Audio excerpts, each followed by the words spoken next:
ನಮ್ಮ ಪ್ರಶ್ನೆಗೆ ನಾಯಕರ ಉತ್ತರ, ಸಾಧಕರ ಮನಗಳಿಗೆ ಸುದ್ದಿಯ ಕನ್ನಡಿ, ಒಲವು ನಿಲುವುಗಳಿಗೆ ಮಾಧ್ಯಮದ ಬೆಳಕು, ಚಟ್ಪಟ್ ಪ್ರಶ್ನೋತ್ತರ ಮಾಲಿಕೆ ಮುಖಾಮುಖಿ ಇಂದಿನಿಂದ ಶುಭಾರಂಭ. ಇವತ್ತು ಅನೇಕ ವಿಚಾರಗಳನ್ನು ಅನೇಕ ವ್ಯಕ್ತಿಗಳ ಮೂಲಕ ಜನರ ಬಳಿಗೆ ತಲುಪಿಸುವಂಥ ಕೆಲಸ ಮಾಧ್ಯಮದ ಮೂಲಕ ನಡೀತಾ ಇರುವಂಥದ್ದು. ಅಂಥ ಒಂದು ಅವಕಾಶ ಸುದ್ದಿ ಚಾನೆಲ್ನ ಮೂಲಕ ನಾವು ಕೂಡ ಕಲ್ಪಿಸಿಕೊಳ್ಬೇಕು ಅನ್ನುವಂಥ ಉದ್ದೇಶದಿಂದ ಇವತ್ತು ಮುಖಾಮುಖಿ ಅನ್ನುವಂಥ ಹೊಸ ಕಾರ್ಯಕ್ರಮವನ್ನು ನಾವು ಆರಂಭ ಮಾಡ್ತಿದ್ದೇವೆ. ಪ್ರತಿಯೊಬ್ಬ ಸಾಧಕ ಆ ಸಮಯದಲ್ಲಿ ಯಾರು ಟ್ರೆಂಡಿಂಗ್ಲಿರ್ತಾರೋ ಅವರನ್ನು ಕರೆಸಿ ಅವರ ಮೂಲಕ ಅವರ ಮನದಲ್ಲಿರುವಂಥ ವಿಚಾರಗಳನ್ನು ಜನರಿಗೆ ತಿಳಿಯಪಡಿಸಬೇಕು ಅನ್ನುವಂಥದ್ದು ಈ ಕಾರ್ಯಕ್ರಮದ ಉದ್ದೇಶ. ಇವತ್ತಿನ ಕಾರ್ಯಕ್ರಮಕ್ಕೆ ಇದು ಪ್ರಥಮ ಎಪಿಸೋಡ್. ಪ್ರಥಮ ಅತಿಥಿಯಾಗಿ ನಮ್ಮ ವರ್ಣರಂಜಿತ ರಾಜಕೀಯದಿಂದ ಮನಮಾತಾದಂಥವರು ಭರತ್ ಮುಂಡೋಡಿಯವರು ಇವತ್ತು ನಮ್ಮ ಜೊತೆಗಿದ್ದಾರೆ. ಅವರೊಟ್ಟಿಗೆ ನಾವು ಸಂದರ್ಶನ ಮಾಡೋದಕ್ಕಿಂತ ಮೊದಲು ಅವರು ನಾವು ಬಹಳ ಪ್ರೀತಿಪೂರ್ವಕವಾಗಿ ಕಾರ್ಯಕ್ರಮಕ್ಕೆ ಸ್ವಾಗತಿಸ್ತೇನೆ. ಭರತಣ್ಣ, ನಮಸ್ಕಾರ. ನಿಮಗೆ ಸ್ವಾಗತ. ನೀವು ನಿಮ್ಮ ಒಂದು ಪರಿಚಯದ ಒಂದು ಪಟ್ಟಿಯನ್ನು ನೋಡಿದೆ, ಅದನ್ನು ಎಲ್ಲ ಹೇಳಿಕೊಳ್ಳಲಿಕ್ಕೆ ನನಗೆ ಸಾಧ್ಯ ಇಲ್ಲ ಅಂತ ಅನಿಸಿದರೆ ಅಷ್ಟು ಉದ್ದದ ವಿಚಾರಗಳಿದೆ. ನಾನು ಸುಳ್ಯಕ್ಕೆ ಬರೋ ಸಂದರ್ಭದಲ್ಲಿ ನೀವು ಜಿಲ್ಲಾ ಪರಿಷತ್ ಸದಸ್ಯರು, ನೀವು ಯಾವ ಡಿಗ್ರಿ ಮುಗಿಸಿದ ಕೂಡಲೇ ರಾಜಕೀಯಕ್ಕೆ ಎಂಟ್ರಿ ಆದವರು. 82ರಲ್ಲಿ ಯುವ ಕಾಂಗ್ರೆಸ್ನ ಸುಳ್ಯ ತಾಲೂಕಿನ ಉಪಾಧ್ಯಕ್ಷರಾದಿರಿ. 84ರಿಂದ ಜಿಲ್ಲಾ ಯುವ ಕಾಂಗ್ರೆಸ್ ಪ್ರಧಾನ ಕಾರ್ಯದರ್ಶಿ ಆದಿರಿ. 87ರಿಂದ ಜಿಲ್ಲಾ ಪರಿಷತ್ ಸದಸ್ಯರಾದಿರಿ. ಜಿಲ್ಲಾ ಪರಿಷತ್ ಸದಸ್ಯರಾಗಿರುವಾಗಲೂ ಯೋಜನಾ ಸ್ಥಾಯಿ ಸಮಿತಿ ಅಧ್ಯಕ್ಷರಾಗಿದ್ದಿರಿ. ಆ ಬಳಿಕ ಮತ್ತೆ 2000ರಿಂದ 2000ರವರೆಗೆ ಜಿಲ್ಲಾ ಪರಿಷತ್ ಸದಸ್ಯರಾಗಿದ್ದಿರಿ. ಪಕ್ಷದಲ್ಲಿ ಕೂಡ ಆನಂತರ ಕೂಡ ಸುಳ್ಯ ಬ್ಲಾಕ್ ಕಾಂಗ್ರೆಸ್ ಅಧ್ಯಕ್ಷರಾಗಿದ್ದಿರಿ, KPCC ಕಾರ್ಯದರ್ಶಿ ಆಗಿದ್ದಿರಿ. ಈಗ ಒಂದು ಮಹತ್ವದ ಒಂದು ಪ್ರಾಧಿಕಾರದ ಜವಾಬ್ದಾರಿ ನೀವು ವಹಿಸ್ಕೊಂಡಿದ್ದೀರಿ. ಅದರೊಟ್ಟಿಗೆ ಸಹಕಾರ ಕ್ಷೇತ್ರದಲ್ಲಿ ಕೂಡ ನಿಮ್ಮ ಛಾಪು ಇದೆ. SKCMS ನಿರ್ದೇಶಕರಾಗಿದ್ದಿರಿ, ನಮ್ಮ PLD ಬ್ಯಾಂಕ್ ನಿರ್ದೇಶಕರಾಗಿದ್ದಿರಿ, ಗುತ್ತಿಗಾರ ಸೊಸೈಟಿಯ ಅಧ್ಯಕ್ಷರಾಗಿದ್ದಿರಿ, ಪುತ್ತೂರು APMCಗೆ ಕೂಡ ಒಮ್ಮೆ ನೇಮಕ ಆಗಿದ್ದಿರಿ. ಈ ರೀತಿ ಹಲವು 10 ಬಗೆಗಳಲ್ಲಿ ಸಹಕಾರಿ, ರಾಜಕೀಯ ಮತ್ತು ಇತರ ಸಂಘ ಸಂಸ್ಥೆಗಳು, JC, ಲಯನ್ಸ್ ಅಂತ ಸಂಘ ಸಂಸ್ಥೆಗಳಲ್ಲಿ ಕೂಡ ಕೆಲಸ ಮಾಡಿದಂಥವರು. ಈಗ ಸರ್ಕಾರ ನೀವು ಅದರೊಟ್ಟಿಗೆ ಈಗ ನೀವು ನಮ್ಮ ಪಕ್ಷದ ಪ್ಯಾನಲಿಸ್ಟ್ ಆಗಿ ರಾಜ್ಯ ಮಟ್ಟದ ವಕ್ತಾರರಾಗಿ ಕೂಡ ನೀವು ಜವಾಬ್ದಾರಿ ನಿಮ್ಮ ಪಕ್ಷ ನಿಮಗೆ ಕೊಟ್ಟಿರುವಂಥದ್ದು. ಅದರ ಒಟ್ಟಿಗೆ ಕರ್ನಾಟಕ ಸರ್ಕಾರದ ಈ ಬಾರಿಯ ಮಹತ್ವಾಕಾಂಕ್ಷೆಯ ಗ್ಯಾರಂಟಿ ಯೋಜನೆಗಳ ಪರಿಣಾಮಕಾರಿ ಅನುಷ್ಠಾನಕ್ಕಾಗಿ ರಚನೆಗೊಂಡಿರುವಂಥ ಗ್ಯಾರಂಟಿ ಪ್ರಾಧಿಕಾರ ದಕ್ಷಿಣ ಕನ್ನಡ ಜಿಲ್ಲೆಯ ಅಧ್ಯಕ್ಷರಾಗಿ ಆಯ್ಕೆಯಾಗಿದ್ದೀರಿ. ಅದಕ್ಕಾಗಿ ನಿಮಗೆ ನಾವು ಮತ್ತೊಮ್ಮೆ ಶುಭಾಶಯಗಳನ್ನು, ಅಭಿನಂದನೆಯನ್ನು ಹೇಳ್ತಾ, ಭರತನ ಹೇಳಿ, ನಿಮ್ಮ ಹತ್ರ ನಾವು ಬೇರೆ ರೀತಿಯಲ್ಲಿ ಮಾತಾಡಬೇಕು ಅಂತಿಲ್ಲ, ಹೀಗೆ ಮಾತುಕತೆ ಮಾಡ್ಬೋದು. ಯಾಕೆಂದರೆ 36 ವರ್ಷಗಳಿಂದ ನೀವು ನನ್ನನ್ನು ಬಲ್ರಿ, ನಾವು ಕೂಡ ನಿಮ್ಮನ್ನು ನೋಡಿಕೊಂಡು ಬೆಳೆದಿದ್ದೇವೆ. ಈ ಗ್ಯಾರಂಟಿ ಯೋಜನೆ ಯಾವ ರೀತಿ ಈಗ ಅನುಷ್ಠಾನದಲ್ಲಿ ತೊಂದರೆ ಇದೆ ಮತ್ತು ಈ ಗ್ಯಾರಂಟಿ ಪ್ರಾಧಿಕಾರದ ಮೂಲಕ ಯಾವ ರೀತಿಯ ಕಾರ್ಯಕ್ರಮ ನಿಮ್ಮ ಯೋಜನೆಯಲ್ಲಿ ಇರುವಂಥದ್ದು? ಗ್ಯಾರಂಟಿ ಯೋಜನೆಗಳನ್ನು ಕರ್ನಾಟಕ ಸರ್ಕಾರ ಚುನಾವಣಾ ಪೂರ್ವವಾಗಿ ಕಾಂಗ್ರೆಸ್ನವರು ನಾವು ಗ್ಯಾರಂಟಿಗಳನ್ನು ಘೋಷಣೆ ಮಾಡಿದ ಮೇಲೆ ಸರ್ಕಾರ ಅಧಿಕಾರಕ್ಕೆ ಬಂತು. ಅಧಿಕಾರಕ್ಕೆ ಬಂದ 6 ತಿಂಗಳ ಒಳಗಾಗಿ ಈ ಎಲ್ಲ 5 ಗ್ಯಾರಂಟಿಗಳನ್ನು ಕೂಡ ಅನುಷ್ಠಾನ ಕಾಂಗ್ರೆಸ್ ಸರ್ಕಾರ, ಸಿದ್ದರಾಮಯ್ಯರ ನೇತೃತ್ವದ ಕಾಂಗ್ರೆಸ್ ಸರ್ಕಾರ, DK ಶಿವಕುಮಾರರು ಉಪಮುಖ್ಯಮಂತ್ರಿಗಳು ಆಡಿದಂತೆ ನುಡಿದಂತೆ ನಡೆದಂಥ ಒಂದು ಸರ್ಕಾರ ಅನುಷ್ಠಾನಕ್ಕೆ ತಂದರು. ಯಾವುದೇ ಹೊಸ ಕಾರ್ಯಕ್ರಮಗಳನ್ನು ನೀವು ಅನುಷ್ಠಾನಕ್ಕೆ ತರುವಾಗ ಏಕಾಏಕಿಯಾಗಿ ಎಲ್ಲ ಸಮಸ್ಯೆಗಳನ್ನು ಕೂಡ ಪರಿಹಾರ ಮಾಡಿ ಅನುಷ್ಠಾನಕ್ಕೆ ತರೋದಕ್ಕಾಗೋದಿಲ್ಲ. ಯಾಕಂದರೆ ಇದು ರಾಜ್ಯವ್ಯಾಪಿ ಇರತಕ್ಕಂಥ ಕಾರ್ಯಕ್ರಮಗಳು. ಬಹುಶಃ ಆ ಕಾರ್ಯಕ್ರಮಗಳನ್ನು ಸುಮಾರು 90% ಭಾಗದವರೆಗೆ ಇವತ್ತು ಯಶಸ್ವಿಯಾಗಿ ಅದನ್ನು ಅನುಷ್ಠಾನ ಮಾಡಲಾಗಿದೆ. ಬಹುತೇಕ ಈಗ ಗೃಹಲಕ್ಷ್ಮಿಯಲ್ಲಿ 90% ಮಹಿಳೆಯರಿಗೆ ನೇರವಾಗಿ ಅವರ ಅಕೌಂಟಿಗೆ 2,000 ರೂಪಾಯಿಗಳನ್ನು ಸರ್ಕಾರ ನೀಡ್ತಾ ಇದೆ. ಅದನ್ನು ಜನ ಪಡೆಯುತ್ತಲೂ ಇದ್ದಾರೆ. ಒಂದಷ್ಟು ಟೆಕ್ನಿಕಲ್ ಪ್ರಾಬ್ಲಮ್ಸ್, ಯಾಕಂದರೆ ನೀವು ನೇರ ಹಣವನ್ನು ವರ್ಗಾವಣೆ ಮಾಡತಕ್ಕಂಥ ಸಂದರ್ಭದಲ್ಲಿ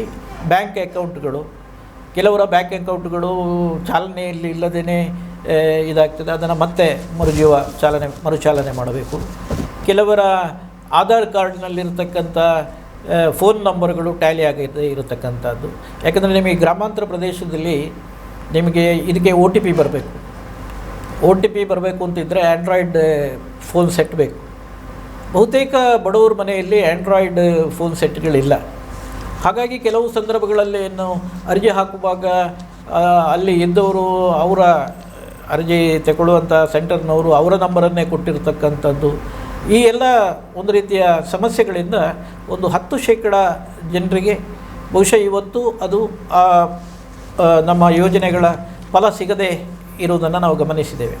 ಬಹುಶಃ ಇದನ್ನು ಗಮನಿಸಿದ ಸರ್ಕಾರ ಇಡೀ ಜಿಲ್ಲೆಯಲ್ಲಿ ಮತ್ತು ರಾಜ್ಯದ ಎಲ್ಲ ತಾಲೂಕುಗಳಲ್ಲಿ ಅನುಷ್ಠಾನ ಸಮಿತಿಗಳನ್ನು ರಚನೆ ಮಾಡತಕ್ಕಂಥ ಒಂದು ಕಾರ್ಯಕ್ಕೆ ಕೈ ಹಾಕಿತು. ಬಹುಶಃ ಜಿಲ್ಲೆಯ ಅನುಷ್ಠಾನ ಸಮಿತಿಗಳನ್ನು ಘೋಷಣೆ ಮಾಡಿದ್ದಾರೆ, ಇನ್ನು ತಾಲೂಕಿನ ಅನುಷ್ಠಾನ ಸಮಿತಿಗಳನ್ನು ಘೋಷಣೆ ಆಗಬೇಕು.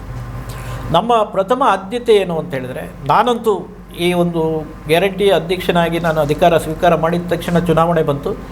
ಕೋಡ್ ಆಫ್ ಕಂಡಕ್ಟ್ ಇರೋದರಿಂದ ಯಾವುದೇ ಕಾರ್ಯಕ್ರಮಗಳನ್ನು ಮಾಡಲಿಕ್ಕಾಗದಂಥ ಪರಿಸ್ಥಿತಿಯಲ್ಲಿ ಇರೋದರಿಂದ ಚುನಾವಣಾ ಕೋಡ್ ಆಫ್ ಕಂಡಕ್ಟ್ ಮುಗಿದ ತಕ್ಷಣ ನಾನು ಎಲ್ಲ ತಾಲೂಕುಗಳಿಗೂ ಕೂಡ ಭೇಟಿ ನೋಡಿ, ಫಸ್ಟ್ ಆಫ್ ಆಲ್ ಎಷ್ಟು ಜನರಿಗೆ ಯಾವ ಸಮಸ್ಯೆಯಿಂದ ಈ ಯೋಜನೆಯ ಫಲ ಸಿಗಲಿಲ್ಲ ಅಂತ ಹೇಳೋದನ್ನು ಸರ್ವೆ ಮಾಡಿ, ಅವರ ಟೆಕ್ನಿಕಲ್ ಪ್ರಾಬ್ಲಮ್ ಏನೇನಿದೆ ಅದನ್ನು ಖುದ್ದಾಗಿ ಎಲ್ಲ ಅಧಿಕಾರಿಗಳನ್ನು ಇಟ್ಟುಕೊಂಡು ಅದನ್ನು ಬಗೆಹರಿಸಿ ಅರ್ಹತೆ ಇರತಕ್ಕಂಥ 100ಕ್ಕೆ 100 ಫಲಾನುಭವಿಗಳಿಗೂ ಕೂಡ ಈ ಯೋಜನೆಯ ಫಲವನ್ನು ಸಿಗುವಂಥ ರೀತಿಯಲ್ಲಿ ಕಾರ್ಯ ಮಾಡಬೇಕು ಅಂತ ಹೇಳತಕ್ಕಂಥ ಉದ್ದೇಶವನ್ನು ಇಟ್ಕೊಂಡಿದ್ದೇನೆ. ಈಗ 5 ಗ್ಯಾರಂಟಿಗಳಿದೆ.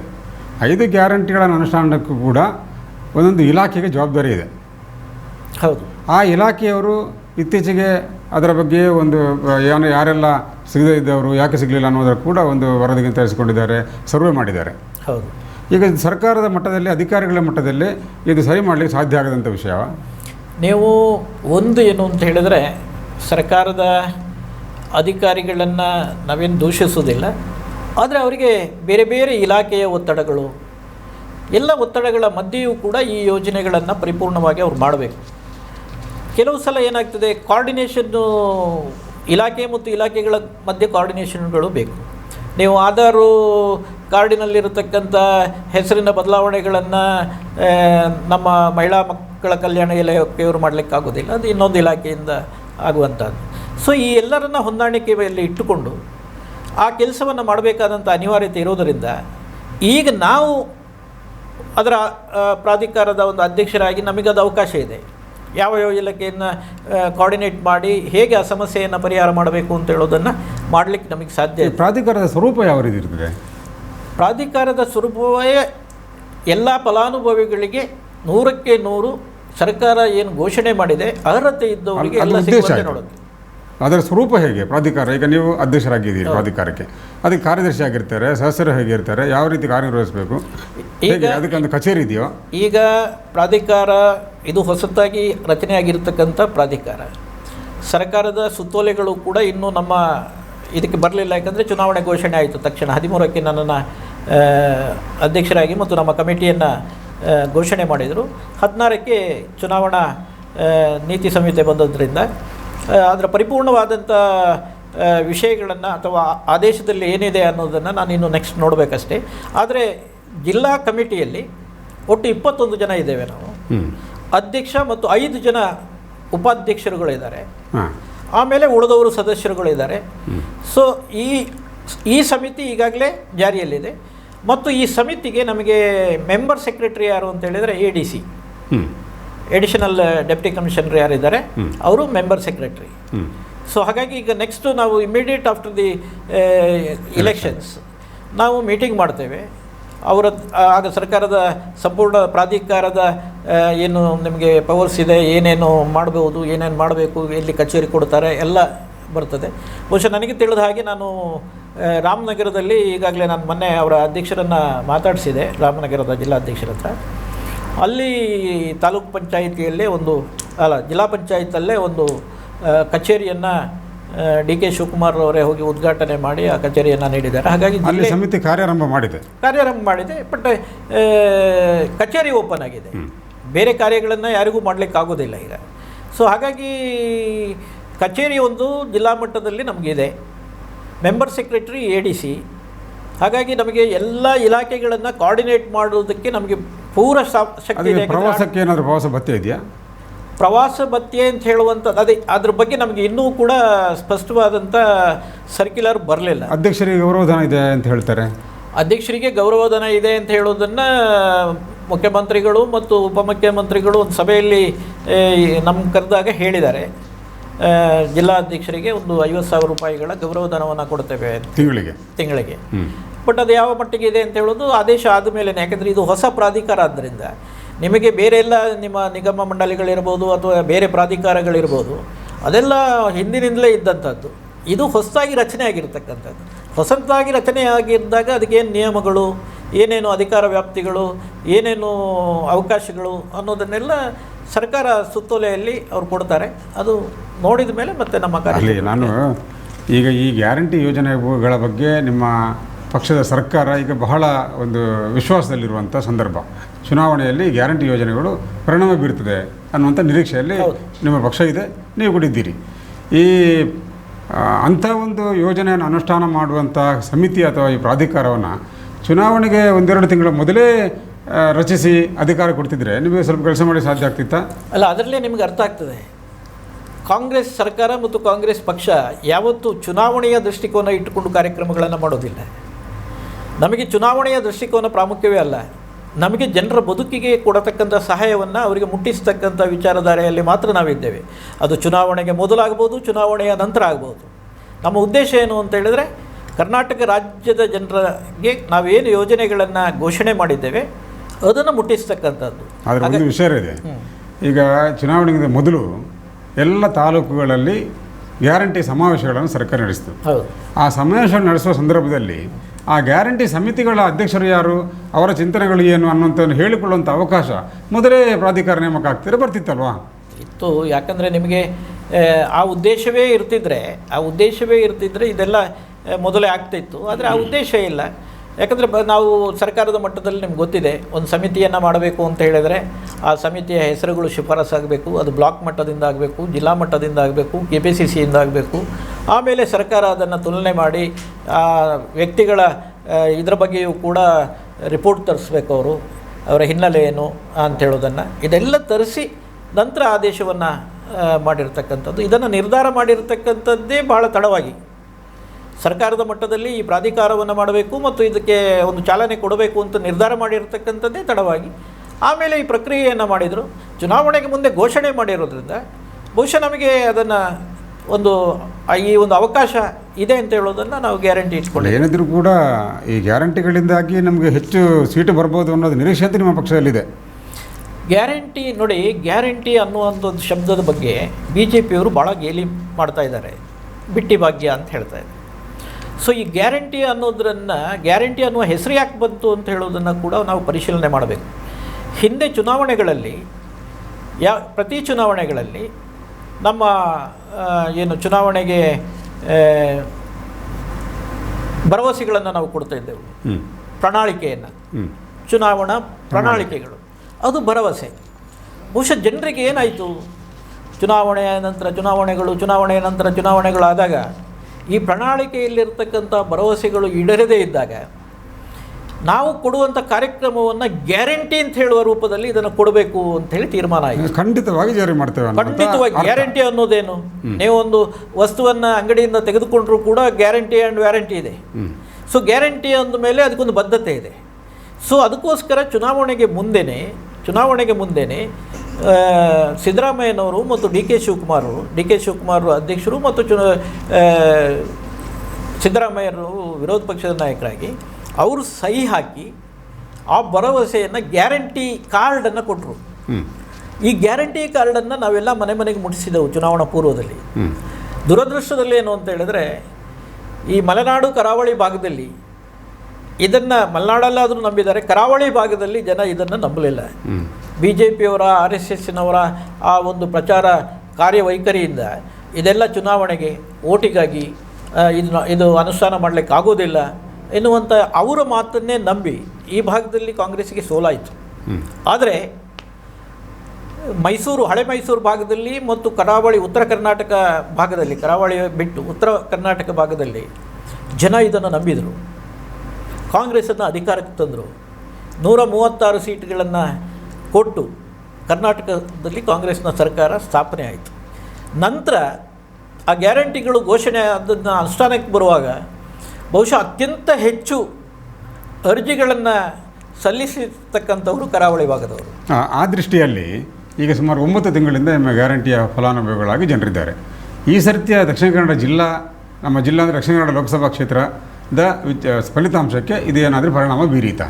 ಖಂಡಿತವಾಗಿ ಬೀರ್ತದೆ. ಯಾಕೆಂದರೆ ಇಲ್ಲಿ ಈ ಕರಾವಳಿ ಭಾಗದಲ್ಲಿ ಚುನಾವಣೆ ನಡೀತಾ ಇದ್ದಂಥದ್ದು ಭಾವನಾತ್ಮಕ ವಿಚಾರದ ಮೇಲೆ, ಜನರನ್ನು ಭಾವನಾತ್ಮಕವಾಗಿ ಕೆರಳಿಸಿ ಈ ಒಂದು ಚುನಾವಣೆಯನ್ನು BJPಯವರು ಗೆಲ್ತಾ ಹೋದರು. ನಾವು ಇವತ್ತು ಜನರ ಬದುಕಿಗೆ ಸಹಾಯ ಮಾಡತಕ್ಕಂಥ ಹಂತಕ್ಕೆ ಹೋಗಿದ್ದೇವೆ.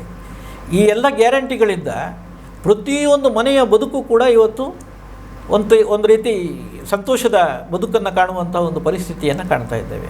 ಅದು ನಿಮ್ಮ ಗೃಹಲಕ್ಷ್ಮಿಯಲ್ಲಿ ಮಹಿಳೆಯರಿಗೆ ಸಿಕ್ಕತಕ್ಕಂಥ 2,000 ಆಗಿರ್ಬೋದು, ಅಥವಾ ಗೃಹ ಜ್ಯೋತಿಯಲ್ಲಿ 200 ಯೂನಿಟಿನ ಉಚಿತವಾಗಿ ಸಿಕ್ಕತಕ್ಕಂಥ ಒಂದು ಯೋಜನೆ ಇರ್ಬೋದು, ಯುವ ನಿಧಿಯಲ್ಲಿ ಯಾರು ಡಿಗ್ರಿಯಾಗಿ ಇವತ್ತು ಉದ್ಯೋಗ ಸಿಗದೇ ಇರತಕ್ಕಂಥವರಿಗೆ ಉದ್ಯೋಗ ಭತ್ಯೆ ನೀಡತಕ್ಕಂಥ ಕಾರ್ಯಕ್ರಮ ಇರ್ಬೋದು, ಅಥವಾ 10 kg ಯಾರು ನಿಜವಾಗಿ ಬಡವರಿಗೆ, ಯಾಕಂದರೆ ಸಿದ್ದರಾಮಯ್ಯರವರ ಘೋಷಣೆ ಅದಿತ್ತು ಕರ್ನಾಟಕದಲ್ಲಿನ ಹಸಿವು ಮುಕ್ತ ಮಾಡಬೇಕು ಅಂತ. ನೋಡಿ, ಇದರಲ್ಲೇ ನಮಗೆ ಕಾಣ್ತದೆ, ಒಂದು ಪಕ್ಷ ರಾಜಕೀಯ ವಿರೋಧ ಪಕ್ಷದವರನ್ನು ನಿರ್ನಾಮ ಮಾಡೋದು, ಇನ್ನೊಂದು ಪಕ್ಷ ಜನರ ಹಸಿವನ್ನು ನಿರ್ನಾಮ ಮಾಡುವಂಥದ್ದು. ಸೊ ಇದರಲ್ಲಿ ನಿಮಗೆ ಕ್ಲಿಯರ್ ಕಟ್ಟಾಗಿ ಗೊತ್ತಾಗ್ತದೆ. ಕಾಂಗ್ರೆಸ್ ಮುಕ್ತ ಅಂತ BJPಯವರು ಹೇಳ್ತಾ ಇದ್ದರೆ, ನಾವು ಕಾಂಗ್ರೆಸ್ನವರು ಜನರ ಹಸಿವು ಮುಕ್ತ ಅಂತ ಹೇಳ್ತಾ ಇದ್ದೇವೆ. ಸೊ ಆ ಒಂದು 10 kg ಅಕ್ಕಿಯನ್ನು ಕೊಡತಕ್ಕಂಥ ಕಾರ್ಯಕ್ರಮಗಳು ಕೂಡ ಅಕ್ಕಿ ಸಿಗದೇ ಇದ್ದಾಗ ಕೇಂದ್ರ ಸರ್ಕಾರದವರು ಫಸ್ಟ್ ರಾಜಕೀಯ ಮಾಡಿದರು ಅದರಲ್ಲಿ. ಯಾಕೆಂದರೆ ಒಮ್ಮೆ ಕೊಡ್ತೇವೆ ಅಂತ ಹೇಳಿದರು, ಆಮೇಲೆ ಸ್ಟಾಕ್ ಇದಿಲ್ಲ ಅಂತ ಹೇಳಿದರು, ಆಮೇಲೆ ಚುನಾವಣಾ ಸಂದರ್ಭದಲ್ಲಿ ಮತ್ತೆ ಅದನ್ನು ಇಡೀ ಅಕ್ಕಿಯನ್ನು 29 ರೂಪಾಯಿಗೆ kgಗೆ ಮಾರಾಟ ಮಾಡೋದಕ್ಕೆ, ಬಹಿರಂಗ ಮಾರಾಟ ಮಾಡೋದಕ್ಕೆ ಕೊಟ್ಟರು. ಇವತ್ತು 29 kg ಹಾಗೆ ಬಹಿರಂಗ ಮಾರಾಟ ಮಾಡಬೇಕಾದ್ರೆ ಸ್ಟಾಕ್ ಇತ್ತು. ಆದರೆ ಇಲ್ಲಿ ಕೊಟ್ಟರೆ ಅದು ಬಡವರಿಗೆ ಹೋಗ್ತದೆ, ಅದರ ಲಾಭ ಕಾಂಗ್ರೆಸ್ಸಿಗೆ ಬರ್ತದೆ, ಸರ್ಕಾರಕ್ಕೆ ಬರ್ತದೆ, ಕಾಂಗ್ರೆಸ್ ಸರ್ಕಾರಕ್ಕೆ ಬರ್ತದೆ ಅಂತ ಅದನ್ನು ತಡೆ ಹಿಡಿದ್ರು.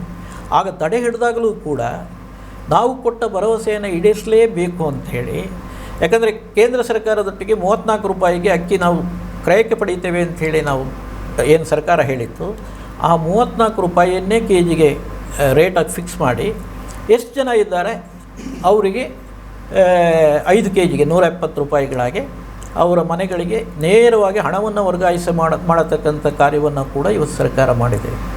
ಬಹುಶಃ ಇದರಿಂದ ಜನ ಸಂತುಷ್ಟರಾಗಲಿಲ್ಲ ಅಂತ ಹೇಳಿದರೆ, ಆದರೆ ಒಂದು ವಿಚಾರ ಇದೆ. ಹಿಂದಿನ ಬಾರಿ ಸಿದ್ದರಾಮಯ್ಯರ ಮುಖ್ಯಮಂತ್ರಿ ಅವಧಿಯಲ್ಲಿ 7 kg ಅಕ್ಕಿ ಕೊಡ್ತಾಯಿದ್ರು. ಆ ನಂತರ ಚುನಾವಣೆ ನಡೆದಾಗ ಕಾಂಗ್ರೆಸ್ ಬಹುಮತ ಕಳ್ಕೊಂಡಿತು, 80 ಸೀಟಿಗೆ ಬಂದು ನಿಲ್ಲುವಂಥ ಹಾಗಾಯಿತು. ಹಾಗಾದರೆ ಜನರಿಗೆ ಹೊಟ್ಟೆ ತುಂಬುವುದು ಮಾತ್ರ ಅಲ್ಲ, ಆ ಭಾವನೆಗೆ ಕೂಡ ಏನೋ ಸ್ಪಂದನೆ ಬೇಕು ಅನ್ನುವಂಥ ದೃಷ್ಟಿಯಲ್ಲಿ ಜನರು ಇರ್ತಾರೋ. ಬದುಕಿಗೆ ಬೇಕಾಗಿ ಮಾಡುವಂಥದ್ದು ಮಾತ್ರ ಸಾಕಾಗುವುದಿಲ್ಲ, ಭಾವನೆಗೆ ಕೂಡ ಸ್ಪಂದಿಸಬೇಕಾಗ್ತದ ಅಂತ. ನಿಮಗೆ ಕಳೆದ ಬಾರಿ ಒಳ್ಳೊಳ್ಳೆ ಕಾರ್ಯಕ್ರಮಗಳನ್ನು ಕೊಟ್ಟಿದ್ದರು ಸರ್ಕಾರ. 5 ವರ್ಷದ ಸಿದ್ದರಾಮಯ್ಯನವರ ಸರ್ಕಾರದಲ್ಲಿ ಭಾಳ ಒಳ್ಳೆಯ ಕಾರ್ಯಕ್ರಮಗಳನ್ನು ಕೊಟ್ಟಿದ್ದರು. ನೀವು 50,000ದವರೆಗೆ ಸಾಲ ಮನ್ನಾ ಮಾಡಿ ಎಲ್ಲರೂ ಕೂಡ ಅದನ್ನು, ರೈತರು ಅದನ್ನು ಪಡ್ಕೊಂಡ್ರು ನೇರವಾಗಿ ಸೊಸೈಟಿಗಳಿಗೆ ಹಣ ವರ್ಗಾವಣೆಯಾಗಿ. ಆದರೆ ಎಲ್ಲಿ ನಾವು ತಪ್ಪಿದ್ದೇವೆ ಅಂತ ಹೇಳಿದರೆ, ನಾವು ಸರ್ಕಾರದ ಯೋಜನೆಗಳನ್ನು ಜನರಿಗೆ ಮುಟ್ಟಿಸಿ ಅವರನ್ನು ಮನವೊಲಿಸುವಲ್ಲಿ ನಾವು ಕಾಂಗ್ರೆಸ್ನ ಕಾರ್ಯಕರ್ತರು ನಾವು ಸೋತಿದ್ದೇವೆ. ಅದರ ಪರಿಣಾಮವಾಗಿ ನಾವು ಕಳೆದ ಬಾರಿ ಅಧಿಕಾರವನ್ನು ಕಳ್ಕೊಳ್ಳುವಂಥ ಪರಿಸ್ಥಿತಿ ಬಂತು. ನಿಮಗೆ BJPಗೂ ನಮಗಿರುವ ವ್ಯತ್ಯಾಸ, BJPಯಲ್ಲಿ ಪಕ್ಷದ ಕಾರ್ಯಕರ್ತರು ಅನ್ನೋದಕ್ಕಿಂತಲೂ RSSನ ನಿಷ್ಠಾವಂತ ಕಾರ್ಯಕರ್ತರ ಒಂದು ಪಡೆ ಇದೆ. ಅವರು ಮಾತುಗಾರಿಕೆಯಲ್ಲೂ ಭಾಳ ತುಂಬ ನಮಗಿಂತ ಹೆಚ್ಚು ಮಾತುಗಾರಿಕೆ ಉಳ್ಳವರು, ಮತ್ತು ಅವರು ಭಾಳ ನಿಷ್ಠೆಯಿಂದ ಪ್ರಾಮಾಣಿಕತೆಯಿಂದ ಪ್ರತಿ ಮನೆಗಳಿಗೆ ಹೋಗಿ ಅಪಪ್ರಚಾರವನ್ನು ಮಾಡೋದರಲ್ಲಿ ಎತ್ತಿದ ಕೈ ಅವರದು. ಜನರಿಗೇನಾಗ್ತದೆ, ಪ್ರಚಾರ ಅಪಪ್ರಚಾರ ಇದರ ಎರಡರ ಮಧ್ಯೆ ಯಾವುದು ಸರಿ ಯಾವುದು ತಪ್ಪು ಅಂತ ಹೇಳೋದು ಗೊತ್ತಾಗಬೇಕಾದ್ರೆ ಎರಡೂ ಕಡೆಯಿಂದ ವಾದ ಬೇಕು. ಸರಿ ಯಾರು ಅಂತ ಹೇಳ್ತಾ ಹೋದರೆ ಸರಿ ಇಲ್ಲ ಯಾರು ಅಂತ ಹೋದರೆ ಅವರು ವಿಮರ್ಶೆ ಮಾಡ್ತಾರೆ. ಅದರಲ್ಲಿ ನೀವು ವಿಫಲರಾಗಿದ್ದೀರಿ. ಹೌದು, ಈ ಬಾರಿ ಚುನಾವಣೆ ಕೂಡ ಅದೇ ಮರುಕಳಿಸೋದಿಲ್ವಾ ನಮ್ಮ ಕ್ಷೇತ್ರದಲ್ಲಂತೂ? ಈ ಬಾರಿ ನಿಮಗೆ ಅದೇನಾಯಿತು, ಕಳೆದ ಬಾರಿ ನಿಮಗೆ ಕಾಂಗ್ರೆಸ್ ಸರ್ಕಾರದಿಂದಲೇ ನೀವು ಅನ್ನಭಾಗ್ಯದಲ್ಲಿ ನೀವು ಕೊಟ್ಟಿದ್ರೂ ಕೂಡ ಅವರು ಅದನ್ನು ಏನು ಹೇಳ್ತಾಯಿದ್ರು ಅಂತ ಹೇಳಿದರೆ, ಇದು ಕೇಂದ್ರ ಸರ್ಕಾರದಿಂದ ಮೋದಿಯವರ ನಾಯಕತ್ವದ ಸರ್ಕಾರ ಕೊಡ್ತಂಥ ಹೇಳತಕ್ಕಂಥ ಪ್ರಚಾರವನ್ನು ಮಾಡಿದೆ. ಆದರೆ ಈ ಸಲ ಹಾಗೆ ಮಾಡಲಿಕ್ಕೆ ಆಗೋದಿಲ್ಲ ಅವರಿಗೆ. ಈ ಸಲ ಗೃಹಲಕ್ಷ್ಮಿ ಯೋಜನೆಯಲ್ಲಿ ಯಾರು ಫಲಾನುಭವಿಗಳಿದ್ದಾರೆ ನೇರವಾಗಿ ಅರ್ಜಿ ಹಾಕಿದ್ದಾರೆ. ಎಲ್ಲೂ ಮಧ್ಯವರ್ತಿಗಳಿಲ್ಲದೆ ನೇರವಾಗಿ ಸರ್ಕಾರದಿಂದ ಅವರ ಖಾತೆಗೆ ಹಣ ಜಮೆಯಾಗಿದೆ. ಇವತ್ತೆಲ್ಲ ಡ್ರಾ ಮಾಡ್ಕೊಂಡಿದ್ದಾರೆ, ನೇರವಾಗಿ ಸಿಕ್ಕಿದೆ ಅವರಿಗೆ. ಇಲ್ಲಿ ನಿಮಗೆ ಅದು ಸಿಗಲಿಲ್ಲ, ಕರ್ನಾಟಕ ಸರ್ಕಾರ ಕೊಟ್ಟದ್ದಲ್ಲ, ಬೇರೆ ಹಾಗೆ ಹೀಗೆ ಅಂತ ಹೇಳಲಿಕ್ಕೆ ಅವರಿಗೆ ಅವಕಾಶಗಳಿಲ್ಲ.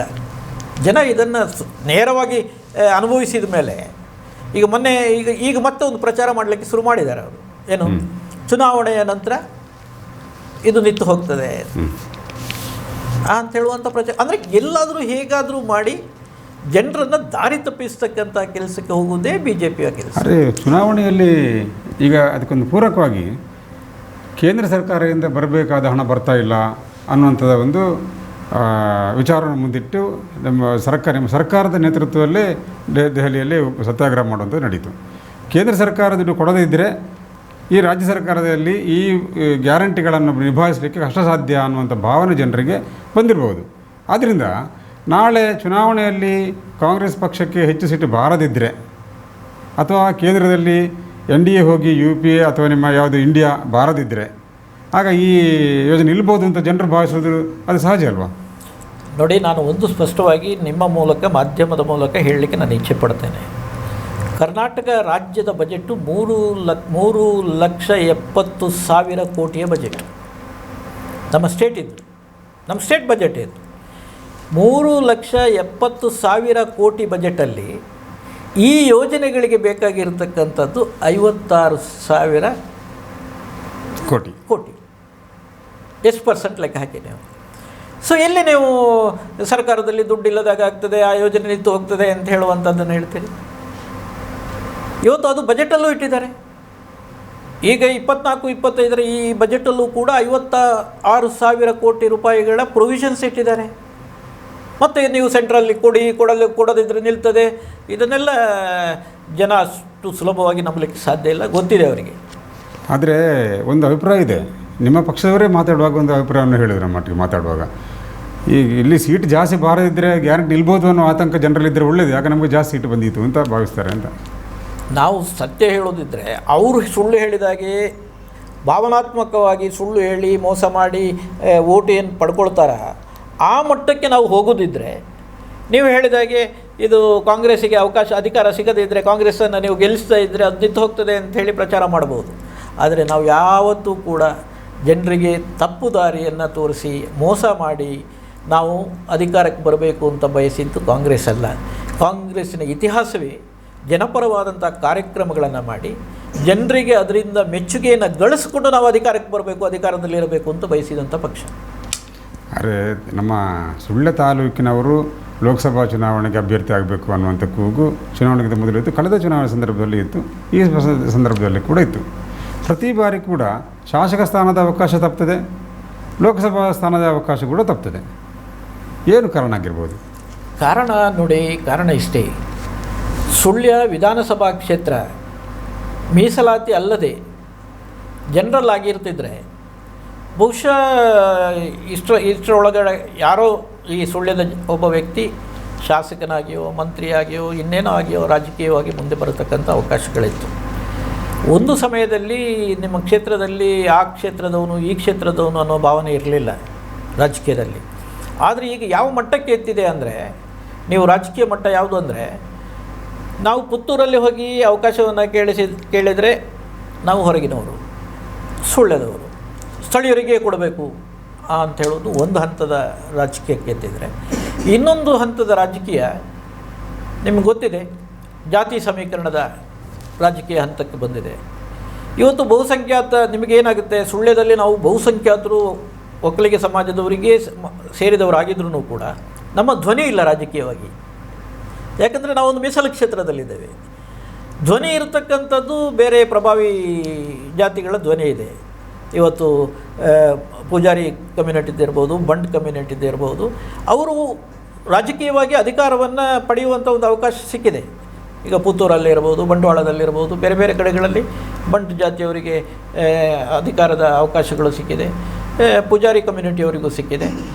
ಅಧಿಕಾರದ ಅವಕಾಶಗಳು ಸಿಕ್ಕಿದಾಗ ಅವರ ಧ್ವನಿಯೇ ಮೇಲಾಗ್ತದೆ. ಆದರೆ ನಿಮ್ಮ ಪಕ್ಷದಲ್ಲಿ ಈಗ ಇಲ್ಲಿ ಲೋಕಸಭೆಗೆ ಇಲ್ಲಿ ಅವರನ್ನು ಮಾಡಬಹುದು, ಬೇಡ ವಿಧಾನ ಪರಿಷತ್ತಿಗೆ ಸುಳ್ಳಿದವರನ್ನು ಮಾಡಬಹುದು. ಈಗ ಸ್ಥಳೀಯ ಸಂಸ್ಥೆಗಳ ವಿಧಾನ ಪರಿಷತ್ ಚುನಾವಣೆ ನಡೆಯುವ ಸಂದರ್ಭದಲ್ಲಿ ನಾನು ಅವತ್ತಿನಿಂದ ನೋಡ್ತಿದ್ದೇನೆ, ಕುಂದಾಪುರದವರಿಗೆ ಒಬ್ಬರಿಗೆ ಕೊಡ್ತೀರಿ, ಮಂಗಳೂರಿನವರಿಗೆ ಒಬ್ಬರು ಕೊಡ್ತೀರಿ. ಅದೇ ಕುಂದಾಪುರದವರಿಗೆ ಒಬ್ಬರಿಗೆ ಕೊಟ್ಟರೆ ಸುಳ್ಳಿದವರಿಗೆ ಒಬ್ಬರು ಕೊಡ್ತಿದ್ರೆ ಸುಳ್ಳಿದ ಮೀಸಲಾತಿ ಕ್ಷೇತ್ರ ಆದರೂ ಕೂಡ ಇತರ ಜನಾಂಗದವರಿಗೆ ಪ್ರಾತಿನಿಧ್ಯ ಕೊಡಬಹುದಿತ್ತಲ್ಲ ವಿಧಾನಸಭೆ ಮಂಡಲದಲ್ಲಿ. ಅಲ್ಲ, ನಾನು ಇದನ್ನು ಒಪ್ತೇನೆ. ಇದರ ಬಗ್ಗೆ ನಾನು ನಾಯಕರ ಜೊತೆಗೆ ಕೂಡ ಮಾತಾಡಿದ್ದೇನೆ. ಮಾತಾಡುವ ಸಂದರ್ಭದಲ್ಲಿ ಹೇಳಿದ್ದೇನೆ, ನೀವು ಪ್ರತಿ ಪಕ್ಷದಲ್ಲಿ ಯಾವುದೇ ರಾಜಕೀಯ ಪಕ್ಷಗಳಿರ್ಬೋದು, ನೀವು ಒಂದು ಪದ್ಧತಿಯನ್ನು ಅನುಷ್ಠಾನ ಮಾಡಬೇಕು. ಯಾವ ರಿಸರ್ವ್ ಕಾನ್ಸ್ಟಿಟ್ಯೂನ್ಸಿಯಲ್ಲಿ ಇರತಕ್ಕಂಥ ಜನರಲ್ ಪಕ್ಷದ ಪ್ರತಿನಿಧಿಗಳನ್ನು ನಾಮಕರಣ ಮಾಡುವಂಥ ಸಂದರ್ಭದಲ್ಲಿ ನೀವು ಅವರಿಗೆ ಹೆಚ್ಚಿನ ಆದ್ಯತೆಯನ್ನು ಕೊಡಬೇಕು. ಯಾಕಂದರೆ ಇವತ್ತು ನಾವು ಸುಳ್ಯದಲ್ಲಿ ಏನು ಪಕ್ಷಕ್ಕೋಸ್ಕರ ಹೋರಾಟ ಮಾಡಿದ್ರೂ ಕೂಡ ನಮಗೆ ಎಮ್ ಎಲ್ ಎ ಆಗುವ ಅವಕಾಶಗಳಿಲ್ಲ.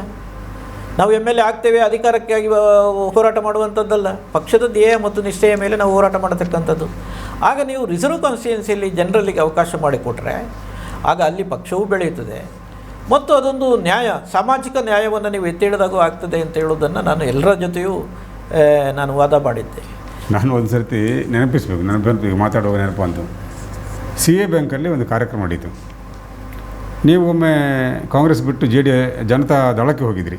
ಜನತಾ ದಳ ಬಿಟ್ಟು ವೀರಪ್ಪ ಮೊಯ್ಲಿ ಅಭ್ಯರ್ಥಿ ಆದಾಗ ನೀವು ಮತ್ತೆ ಕಾಂಗ್ರೆಸ್ ಏರ್ಪಡಾಗುವ ಸಂದರ್ಭ. ಆಗ ವೀರಪ್ಪ ಮೊಯ್ಲಿ ಅವರೊಂದು ಮಾತು ಹೇಳುವಂಥದ್ದು ಈಗಲೂ ನನ್ನ ಕಿವಿಯಲ್ಲಿ ಕೇಳ್ತಾ ಇದೆ, ಭರತ್ ಮುಂಡೋಡಿ ಅವರನ್ನು ನಾವು ಲೋಕಸಭೆ ಅಭ್ಯರ್ಥಿ ಮಾಡಬೇಕು ಅಂತ ಕೂಡ ನನ್ನ ಚಿಂತನೆಯಲ್ಲಿ ಇತ್ತು ಅನ್ನುವಂಥ ಮಾತನ್ನು ವೀರಪ್ಪ ಮೊಯ್ಲಿ ಅವರು ಹೇಳಿದ್ದಂಥದ್ದು. ಆದರೆ ಲೋಕಸಭೆ ವಿಚಾರ ಬಿಡಿ, ಶಾಸಕ ಸ್ಥಾನಕ್ಕೆ ಕೂಡ ನೀವು ಹಲವಾರು ಪ್ರಯತ್ನ ಮಾಡಿದರೆ ಪುತ್ತೂರಲ್ಲಿ, ನೀವು ಹೇಳಿದಂಥ ಕಾರಣ ಆಗಿರ್ಬೋದು. ಆದರೆ ಹಿಂದಿನ ಚುನಾವಣೆಗಳಲ್ಲಿ ಅದನ್ನು ತೆಗೆಸಿಕೊಡುವಂಥ ವ್ಯವಸ್ಥೆ ಕೂಡ ಪಕ್ಷದಿಂದ ನಾಯಕರುಗಳಿಂದ ಸಾಧ್ಯ ಆಗಲಿಲ್ಲ. ಕೆಲವು ಸಂದರ್ಭಗಳಲ್ಲಿ ರಾಜಕೀಯವಾಗಿ ಅವಕಾಶಗಳು ಸಿಗತಕ್ಕಂಥದ್ದು ಒಂದು ನಮ್ಮ ಪ್ರಯತ್ನಗಳು, ಅವಕಾಶ ಅನ್ನೋ ಒಂದು ಬಂದಾಗ ನಾವು ಪ್ರಯತ್ನಗಳನ್ನು ಕೂಡ ಮಾಡಬೇಕು. ಆದರೆ ಅವಕಾಶಗಳು ಸಿಗಬೇಕಾದ್ರೆ ಯೋಗವೂ ಬೇಕು. ಹಲವಾರು ಸಂದರ್ಭಗಳಲ್ಲಿ ನಾವು ನೋಡ್ತೇವೆ, ಯೋಗ್ಯತೆ ಇರೋವರಿಗೆ ಯೋಗ ಇರೋದಿಲ್ಲ, ಯೋಗ ಇರುವವರಿಗೆ ಯೋಗ್ಯತೆ ಇರೋದಿಲ್ಲ. ಈ ರೀತಿಯ ಪರಿಸ್ಥಿತಿಗಳನ್ನು ನಾವು ಕಾಣ್ತೇವೆ. ಹಾಗಾಗಿ ಬಹುಶಃ ನನಗೆ ಅವಕಾಶಗಳು ಸಿಗದೇ ಇರೋದಕ್ಕೆ ನನಗೆ ಯೋಗ ಇರಲಿಲ್ಲ ಅಂತ ಹೇಳೋದನ್ನು ಭಾವಿಸ್ತೇನೆ ಹೊರತು, ಎಲ್ಲ ನಮ್ಮ ನಾಯಕರು ಇವತ್ತು ವೀರಪ್ಪ ಮೊಯ್ಲಿ ಅವರು ಕೂಡ ಅವರು ಸೆಂಟ್ರಲ್ ಇದರ ಕಮಿಟಿಯಲ್ಲಿ ಇದ್ದಾಗ ನನ್ನ ಪರವಾಗಿ ವಾದ ಮಾಡಿದ್ದಾರೆ, ಮೊನ್ನೆ ಕೂಡ ನನ್ನ ಪರವಾಗಿ ವಾದ ಮಾಡಿದ್ದಾರೆ.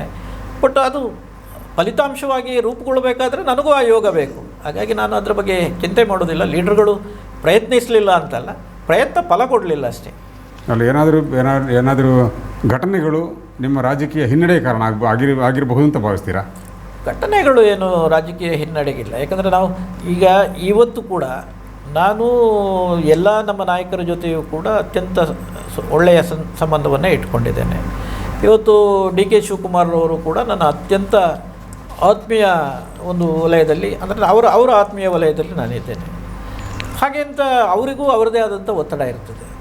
ಬಹುತೇಕ ನಾವು ಒಂದನ್ನು ತಿಳ್ಕೊಳ್ಬೇಕು, ನಮಗೆ ನಮ್ಮ ಇಲ್ಲಿಯ ಕರಾವಳಿಯ ಗೌಡ ಸಮಾಜಕ್ಕೆ ಸಮಸ್ಯೆ ಏನು ಅಂತ ಹೇಳಿದರೆ, ನಮ್ಮನ್ನು ಇಡೀ ರಾಜ್ಯದ ಗೌಡ ಸಮುದಾಯದೊಟ್ಟಿಗೆ ಹೋಲಿಕೆ ಮಾಡ್ತಾರೆ. ಗೌಡರಿಗೆ ಇಷ್ಟು ಅಂದಾಗ ನಿಮಗೆ ಪ್ರಬಲವಾಗಿರತಕ್ಕಂಥದ್ದು ಹಳೆ ಮೈಸೂರಿನ ಒಕ್ಕಲಿಗ ಸಮಾಜ.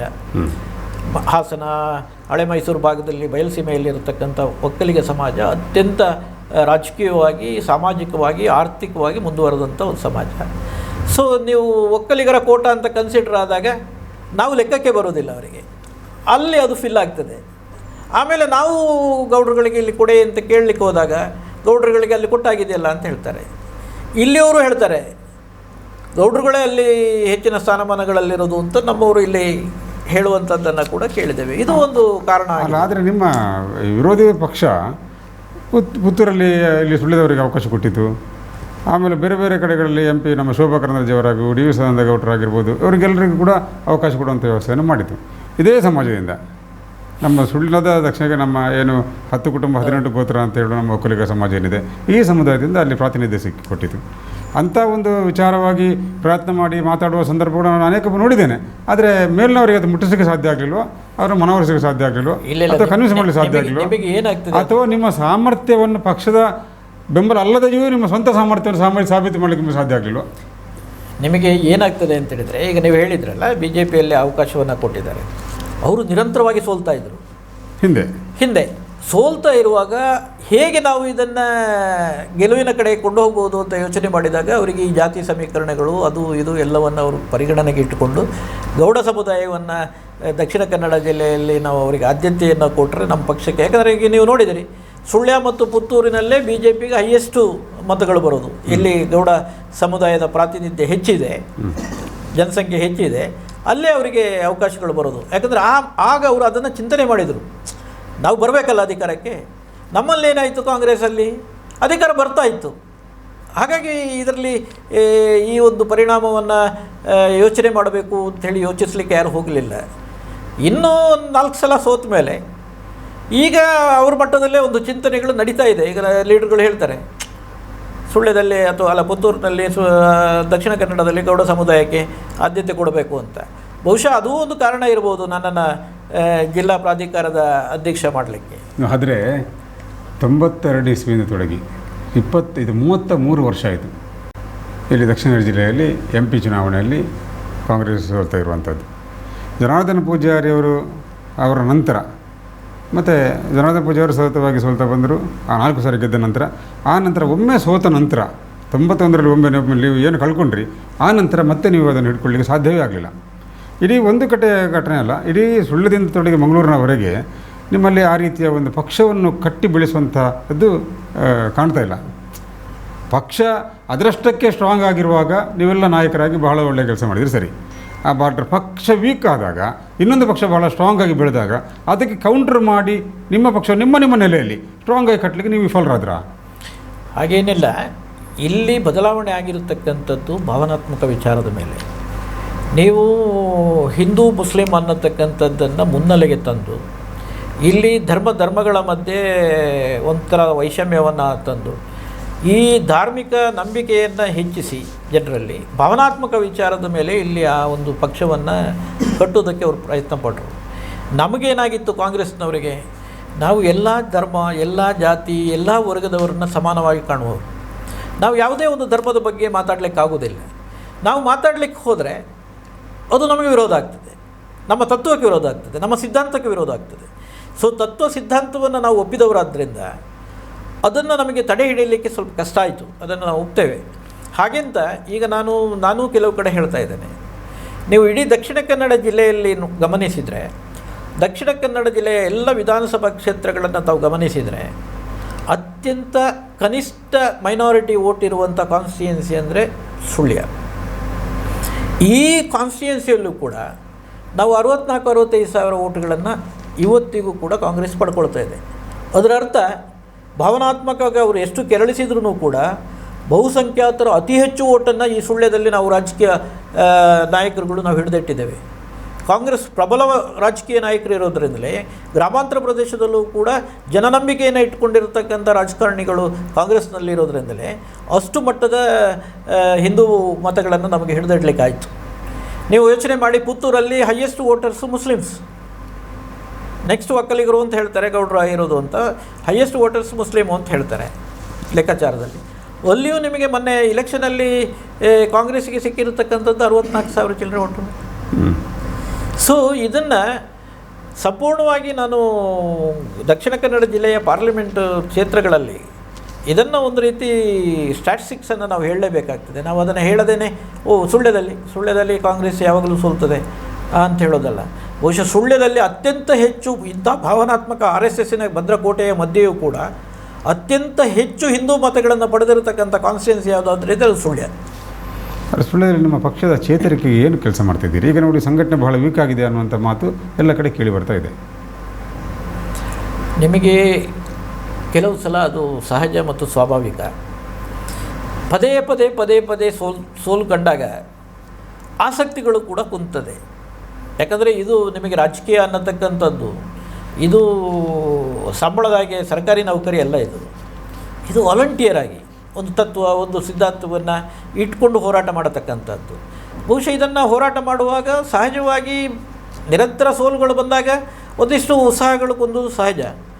ಆದರೂ ಕೂಡ ನಮಗೆ ಆಶಾಭಾವ ಇದೆ, ಈ ಒಂದು ಚುನಾವಣೆಯಲ್ಲಿ ಸರ್ಕಾರ ಅತ್ಯಂತ ವೇಗವಾಗಿ ಮತ್ತು ಭಾಳ ಅಲ್ಪ ಕಾಲದಲ್ಲಿ ಜನರಿಗೆ ಅತ್ಯಂತ ಪ್ರಾಮುಖ್ಯವಾಗಿರತಕ್ಕಂಥ ಅವರ ಬದುಕಿಗೆ ಸಹಾಯ ಮಾಡತಕ್ಕಂಥ ಗ್ಯಾರಂಟಿಗಳನ್ನು ಅನುಷ್ಠಾನ ಮಾಡಿರೋದರಿಂದ ಈ ಬಾರಿ ಚುನಾವಣಾ ಫಲಿತಾಂಶಗಳು ಖಂಡಿತ ಬದಲಾಗ್ತದೆ, ಕಾಂಗ್ರೆಸ್ ಪರವಾಗಿ ಬರ್ತದೆ ಅನ್ನೋದು ವಿಶ್ವಾಸ ನಮಗೆ. ಒಂದು ಸರ್ಕಾರ ಯಾವ ರೀತಿ ಕೆಲಸ ಮಾಡಿದರೂ ಕೂಡ ಸ್ಥಳೀಯವಾಗಿ ನೀವು ಹೊಸ ಹೊಸ ವಿಚಾರಗಳು, ಸ್ಥಳೀಯ ವಿಚಾರವನ್ನು ತಗೊಂಡು ನೀವು ಹೋರಾಟಕ್ಕೆ ಜನರ ಪರವಾಗಿ ನಿಲ್ಲದಿದ್ದರೆ, ಕೇಂದ್ರ ಅಥವಾ ರಾಜ್ಯದಲ್ಲಿರುವಂಥ ನಾಯಕರ ಆಜ್ಞೆಯ ಕಾದು ಇಲ್ಲಿ ಪಕ್ಷ ಸಂಘಟನೆ ಕೆಲಸ ಮಾಡೋದಿದ್ದರೆ ಪಕ್ಷ ಸಂಘಟನೆ ಆಗೋದು ಹೇಗೆ, ಚೇತರಿಕೆ ಆಗೋದು ಹೇಗೆ?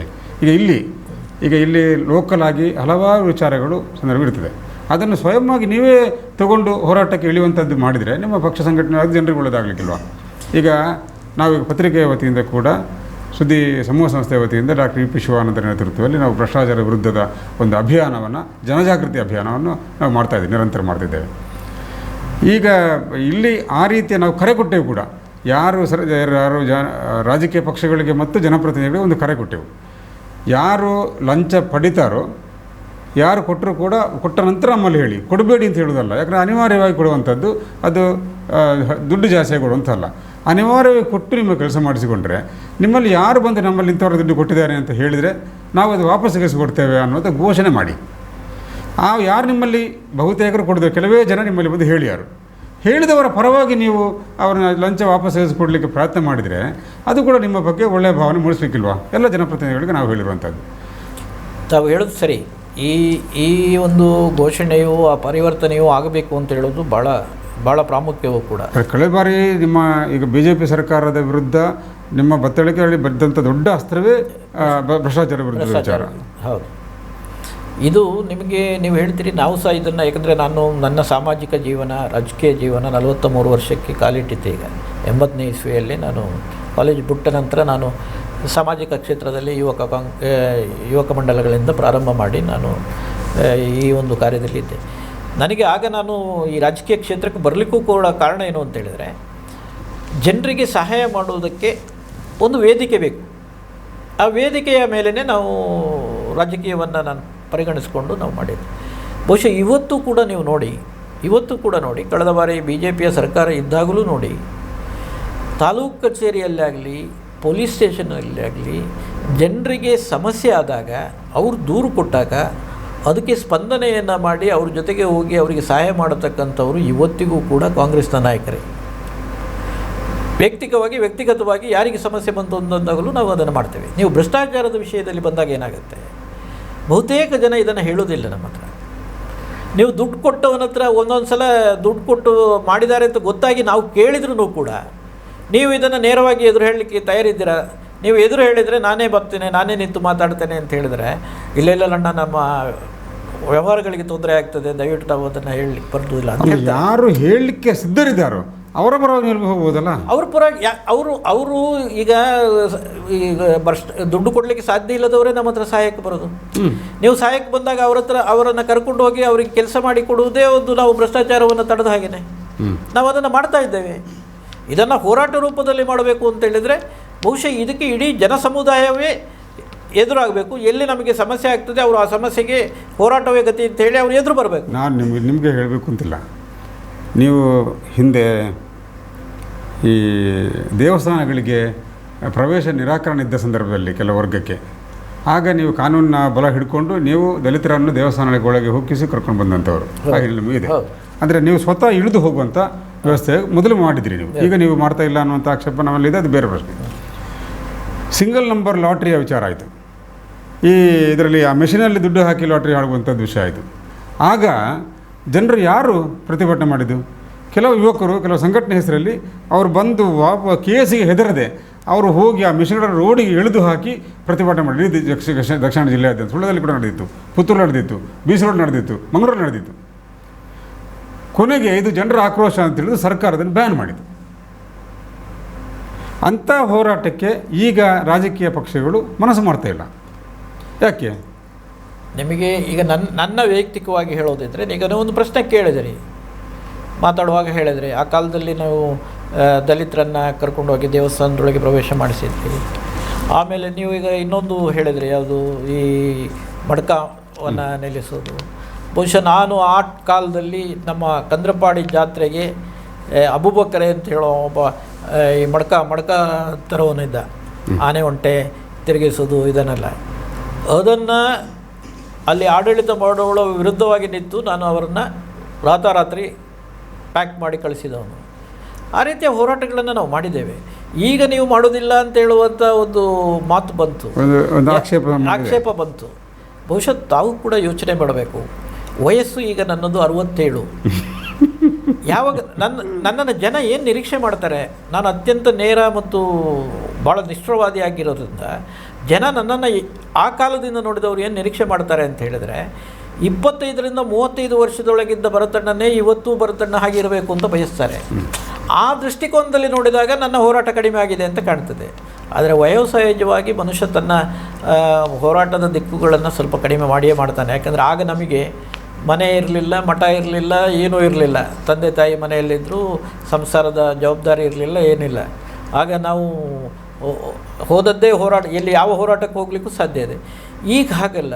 ಈಗ ಮನೆಯ ಜವಾಬ್ದಾರಿಗಳು, ಮಕ್ಕಳ ಜವಾಬ್ದಾರಿಗಳು, ಸಾಂಸಾರಿಕ ಜವಾಬ್ದಾರಿಗಳು, ವಯೋ ನಿಮಿತ್ತವಾದಂಥ ದೈಹಿಕ ಅಸಾಮರ್ಥ್ಯಗಳು, ಇದನ್ನೆಲ್ಲ ಗಮನಿಸಿದಾಗ ನಾವು ಭರವಸೆ ಕೊಟ್ಟ ಮೇಲೆ ನಾನೀಗ ಹೋರಾಟಕ್ಕೆ ನಿಲ್ತೇನೆ ಅಂತೇಳಿ ನಾನು ಹೇಳಿದರೆ, ನನ್ನ ಒಂದು ರಾಜಕೀಯ ಮತ್ತು ಸಾಮಾಜಿಕ ಜೀವನದಲ್ಲಿ ನಂದೇನು ಅಂತ ಹೇಳಿದರೆ, ನಾನು ಎದುರು ನಿಂತೆ ಅಂದರೆ ಮತ್ತೆ ಹಿಂದೆ ಹೋಗಲಿಕ್ಕಿಲ್ಲ.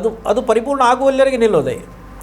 ಸೊ ಈಗ ಅಷ್ಟರ ಮಟ್ಟಿಗೆ ನನಗೆ ಮಾಡಲಿಕ್ಕೆ ಆಗ್ತಾ ಇದೆಯೋ ಇಲ್ವೋ ಅಂತ ಹೇಳುವಂಥದ್ದನ್ನು ನಾನು ಗಮನಿಸ್ತೇನೆ. ನಿಮ್ಮ ಕಾಲಘಟ್ಟದಲ್ಲಿ ನೀವು ಮಾಡಿದ್ದೀರಿ, ನಿಮ್ಮ ಯುವ ಸಂದರ್ಭದಲ್ಲಿ.